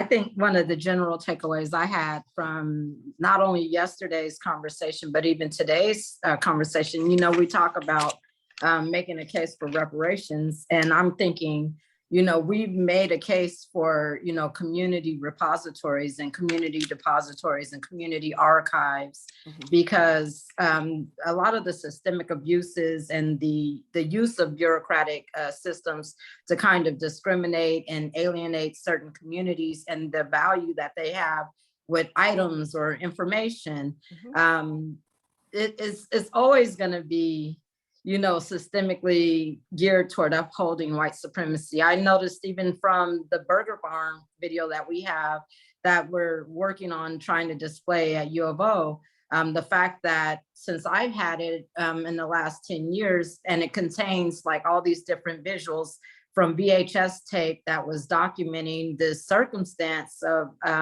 the police putting these dead possums in front of our family's restaurant. But none of the news organizations, when I contacted them, it was like, hey, I want that footage because I have it on a VHS, and this VHS is really bad because it's like 30 years old.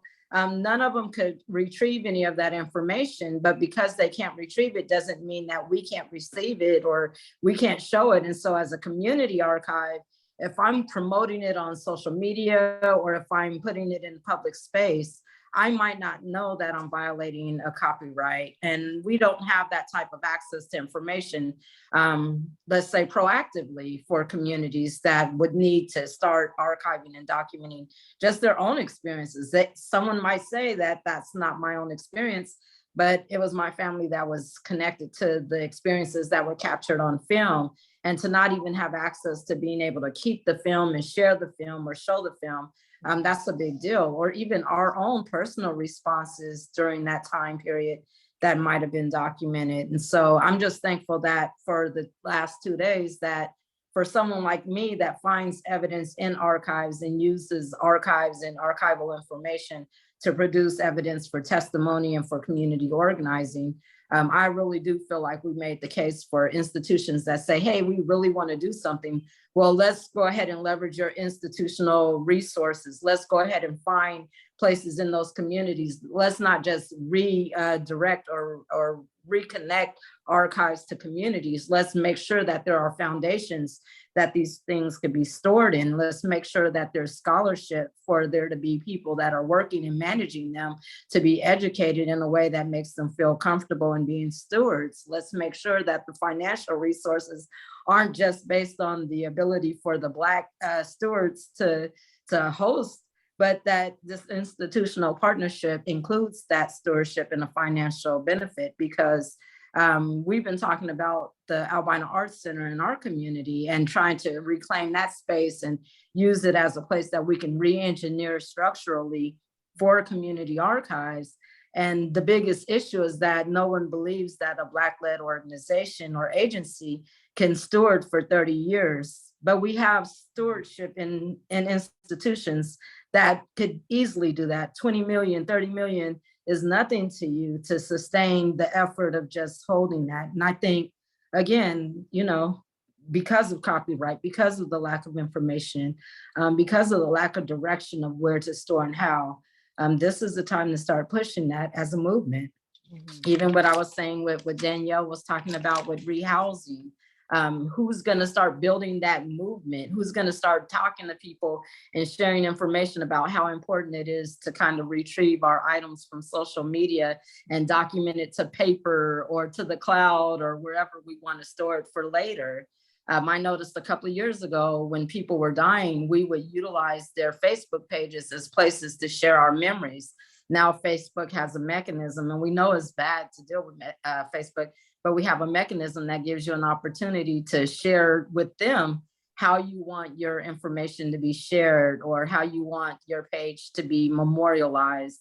And so if they're thinking about it, we all should be thinking about it within the institutions as well. We don't want, a surveillance technique to be the world leader in preservation. That's such a good point, Teresa, and I want to add too that that free platforms often take ownership of your data, and reading those end user license agreements can be incredibly important, because as the old saying says, if the platform is free, the product is you. And I think that the easier it is to put things in, whether they're images or your thoughts, the harder it is to get them back out. So if it's easy, it's probably not archival, and it is, that's a shame, because the work shouldn't be so hard. But there are, again, practical things that people can do that will make this easier down the road and better. And so not just, posting your photographs, but making sure that you have accurate contact information on your profiles. So if it is safe for you to do so, there is a way for somebody to get a hold of you if they want to use your materials. Making a note on the back of a photograph or in the metadata of a file, not just who is pictured and when and where an image was taken, but also who took that photograph. So that if somebody comes along, and says, hey, I'm a commercial producer, this is a beautiful image of you and your baby girl, I want to use it in a Cheerios commercial, can I pay you? That you can say yes, make it easy for them to find you and say yes to things that you do agree to, and make it easy to give them a solid no for stuff that you don't agree to. And that goes for everything that happens online as well. If you're pulling something from online, grabbing the URL of where it came from, making notes and doing what we call due diligence, and doing the best you can. It doesn't have to be perfect. And I think that's one of the areas where archives that are based in communities of color and predominantly white institutions have this clash, is that established institutions are unwilling to recognize anything less than perfect, and that becomes the enemy of good and very good and actually better for the community, because there's this sort of false single standard to which people are held. And I'm working right now with Bill Doggett, who's probably got the premier collection of African-American performance history and early recorded sound materials. And he's shared with me and given permission to share with others the fact that he's constantly being told you shouldn't have this stuff, it belongs in an archive. That is a message that I think is shameful for anybody to be conveying to a collector of any kind, let alone a collector like Bill, who has devoted his life to something like this and is a bigger expert in what he has and what he knows than any institution or curator that could possibly be, claiming a greater right to that material. So not only that, but he has a lived experience and an affinity that comes from that gives him a legitimacy as a collector that a predominantly white institution really cannot claim. Yeah. Hey, Rachel, I wanted to ask you, earlier you and Makiba were talking about cringe moments at work and in doing this work. I wanted to get more connections to that, because obviously with the information that Snowden was sharing with us, that makes somebody think so much about the legalities behind participating in library community events or university partnerships and things of that sort. What are some examples of some of those cringe moments or institutional systems that you found cringeworthy that we could probably try to dismantle in our lifetime if we got a little bit extra time? I don't know. Yeah, well, thinking about liability, I had a colleague, not at my same institution, but a colleague in Austin. She called me up one day. She was like, can you come meet me at work? I have an archival emergency. And we don't really have too many of those. So I legit dropped what I was doing and went over.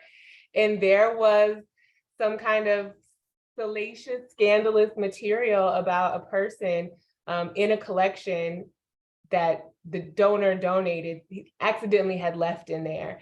And so my colleague was like, I don't know if I should keep, and the donor had passed. She was like, I don't know if I should keep this. I really don't think it was meant to be here, but it offers an opinion of him. But this gets really dicey. Someone could, in the wrong hands, this could be detrimental.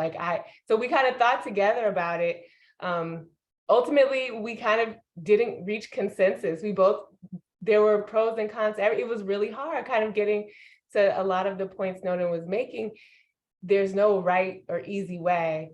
ultimately she did end up removing it. But as we were just thinking about, there was a high cringe factor in discussing it, even after, that's something I still will come back to when I encounter sometimes challenging or unsavory things in collections. It's like, well, it could be a liability down the line, or in the wrong hands, what could this do?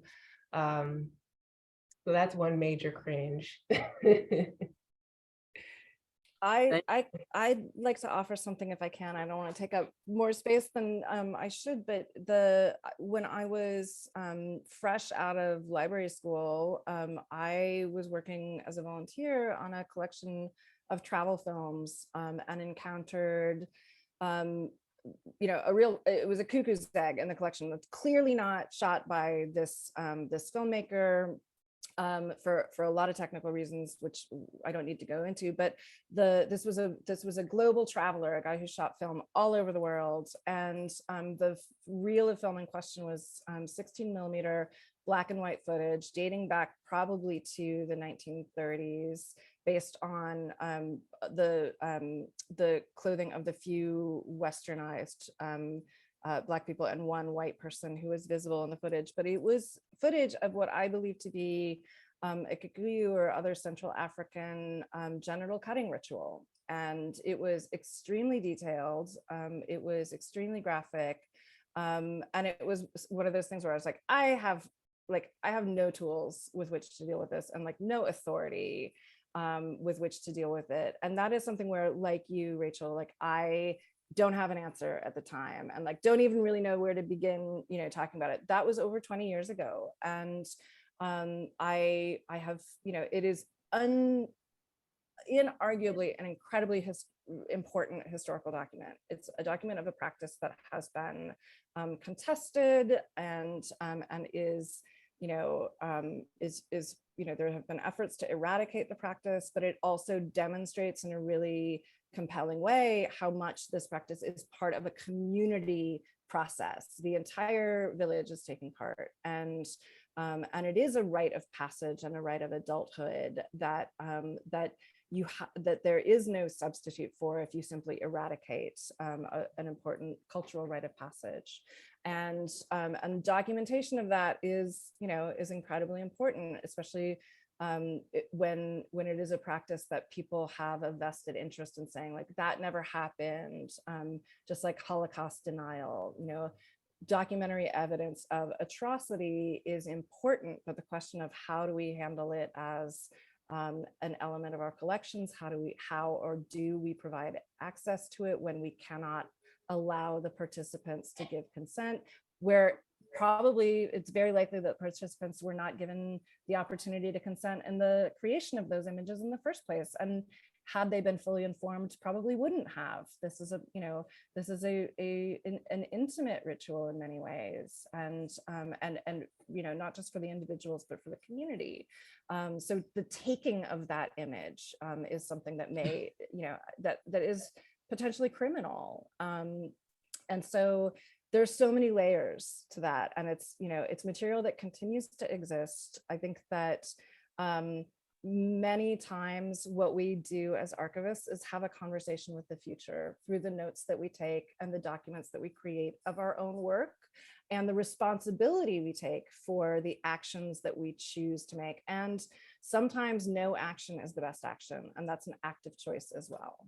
Mm-hmm. I was going to say that just even listening to that and thinking about a body of work, like as an archivist or someone in that field, what I want to ask for the people that are non-Black, that are not Black, that work with vulnerable communities in their archives, in your work, when you work with those communities, are you intentionally looking for people that you can employ to work with you, so that there's a level of apprenticeship, internship, or some type of support system, not only for the donor that might be from a vulnerable community and having to create this interaction with you and the institution, but also you as the person representing that institution, so that your own personal feelings about what we're working on or how we're working doesn't become exploitive for us, or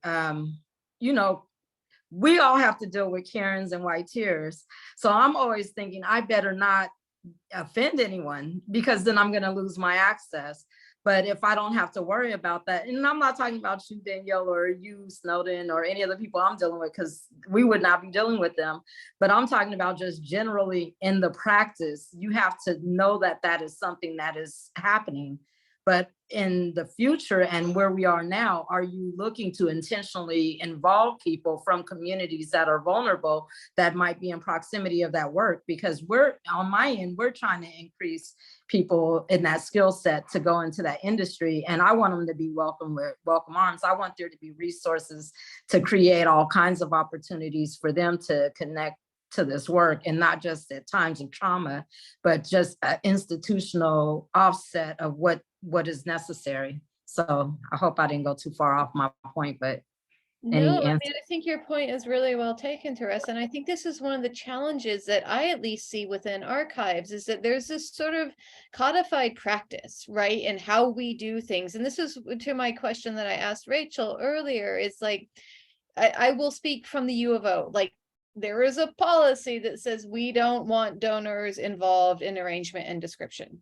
All right, I'm just going to put that, and I don't, you're right, precisely, right? And yet it's really like we are like incredibly short-staffed, but this is where the paradigm has to shift, right? We can no longer operate in really a colonial mode where, and I recognize the very real limitations of resources and staffing and the complexities of description and all of those things. And yet we have to do better. And so these are the questions that I'm really asking of the profession, of myself, of the institution that I'm at, is like, how do we push on this? How do we make the paradigm shift? Which is why I've been so grateful to listen to the presenters of the last 2 days and ask questions, right? Because I'm not aware that anybody's really figured this out. If anybody has, let me know. Everything takes money. We live in a capitalist society, and if we want a foundational change, Right. we have to invest in what that looks like, even the learning and the unlearning. And that's where, you know? yeah, well, that's where community archive, I think this is where we need to move. It has to be community-based. We need to be working with you, Teresa, on this. Like, it cannot be in isolation, right? And but everybody though, not even just right. me. I mean, just even doing the plenary, my whole thought is that institutions will be like, woo, we literally need to find places in our community, find people doing this work and provide this as a resource. Even, you know, like it would be so amazing for that to be the outcome of something like what we're doing today. I think that's the hope, right? Yeah. Yeah, I mean, and I think we have the classic question about the master's tools too. You know, like, is it like, is the adequate solution to like bring more people in and have better representation or more diverse representation within the field? I mean, I have to say there is such a high risk of burnout, you know, for, you know, the burden placed on people of color in what is still a predominantly white profession and a slow to change profession is heavy. I think it behooves us to acknowledge that. And I you know, I go back and forth about encouraging people to come in through graduate programs and learn the theories and the practices of the trade as established, and saying, like, you know, screw it, you don't need an MLIS, like just read the books, take the lessons and adapt them as needed. In some ways, I think that trying to do it from within the system is hard. We have so many broken stairs. But we said that's why I said I believe we made the case for kiosking the whole system. We have libraries in our communities. We all have buildings that are still owned by counties and cities and universities in our communities that could be stewarded by people that are doing this work. We don't have to have the labor, the volunteer work. We don't have to figure out when our schedules are available to them. We should make it an effort to institutionalize, because yeah, we can't break the master's tools, but we can institutionalize, create a new department and fund it and create that investment and leverage the opportunity to do business. You know, because it's not I'm not looking for an institution to become a human rights agent.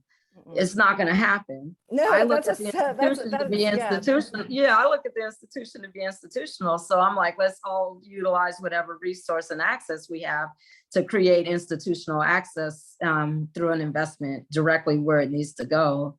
You know, like telling people how to do this, I'm getting burned out. And I don't know, like someone asked the question a couple of years ago, where do you see your archives in 30 years? And I'm like, in the garbage, like who's going to handle my stuff? Or if it's in an institution, who's going to have access to it? If I don't spend the rest of my life promoting it and doing this type of work, nobody's going to care about any of the work that we've done, even if we did make systemic change.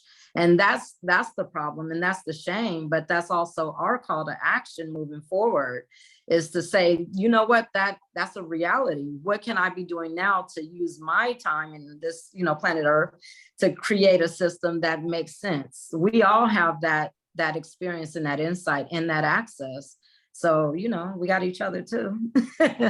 Your thoughts of, you know, any thoughts, Rachel, to close us out? I know we're coming to the end. I hear you loud and clear, but I also have to challenge you, because you're in there, so you would know. People are gonna want to know. I think, you know, don't count yourself out. That's what Keep and I were saying. It's us regular folks on the ground living life who years from now will, the ways that we paved and the roads that came out of the labor of our lifetime, people will want to know, especially the magnificent work and leadership that you have been doing. So people are gonna want to keep those records intact. Please hear my plea. For sure. I know any number of archivists who would welcome that. Rachel, I'm sure you would. I know you all would, but you know, that's where you gotta be strategic to us and where you want it to be. You know, well, that's why we do this. That's why we do this. I believe that utilizing our platform as community organizers and introducing you to our community at large that might not be in academia, that might not understand even the difference between a repository and a depository, bringing this type of programming to them is so important, because it gets you to changing your mindset. When we first started doing our community organizing and activating with youth, a lot of ones that were organizing directly with me were like, oh, I'm going to be a nurse, or I'm going to do this, I'm going to work for the county. They went to law school. 2 years in the streets, they were like, no, I'm going in there and I'm going to learn everything about who I am and what I'm doing. And I'm a social engineer. I get to make the future make sense to me and to my peers. And so that's the same effect that I'm hoping happens with this type of plenary and discussing memory work and showing the values that exist, so that the people that have access realize the treasure that they have and that they are. And I just really thank you all for like your time, your effort, you know, the work that you're doing continuously, the living archives that you are. My heroes, she rose, they rose, and everything else, because y'all mine. My son is loving on me. Nice. But thank y'all so much. I'm not going to take any more time. If anyone has any last words, go ahead and share them. But other than that, all of these videos will be housed on the Memory for Black Lives website. Thank you for tuning in, and thank you for supporting us. Peace.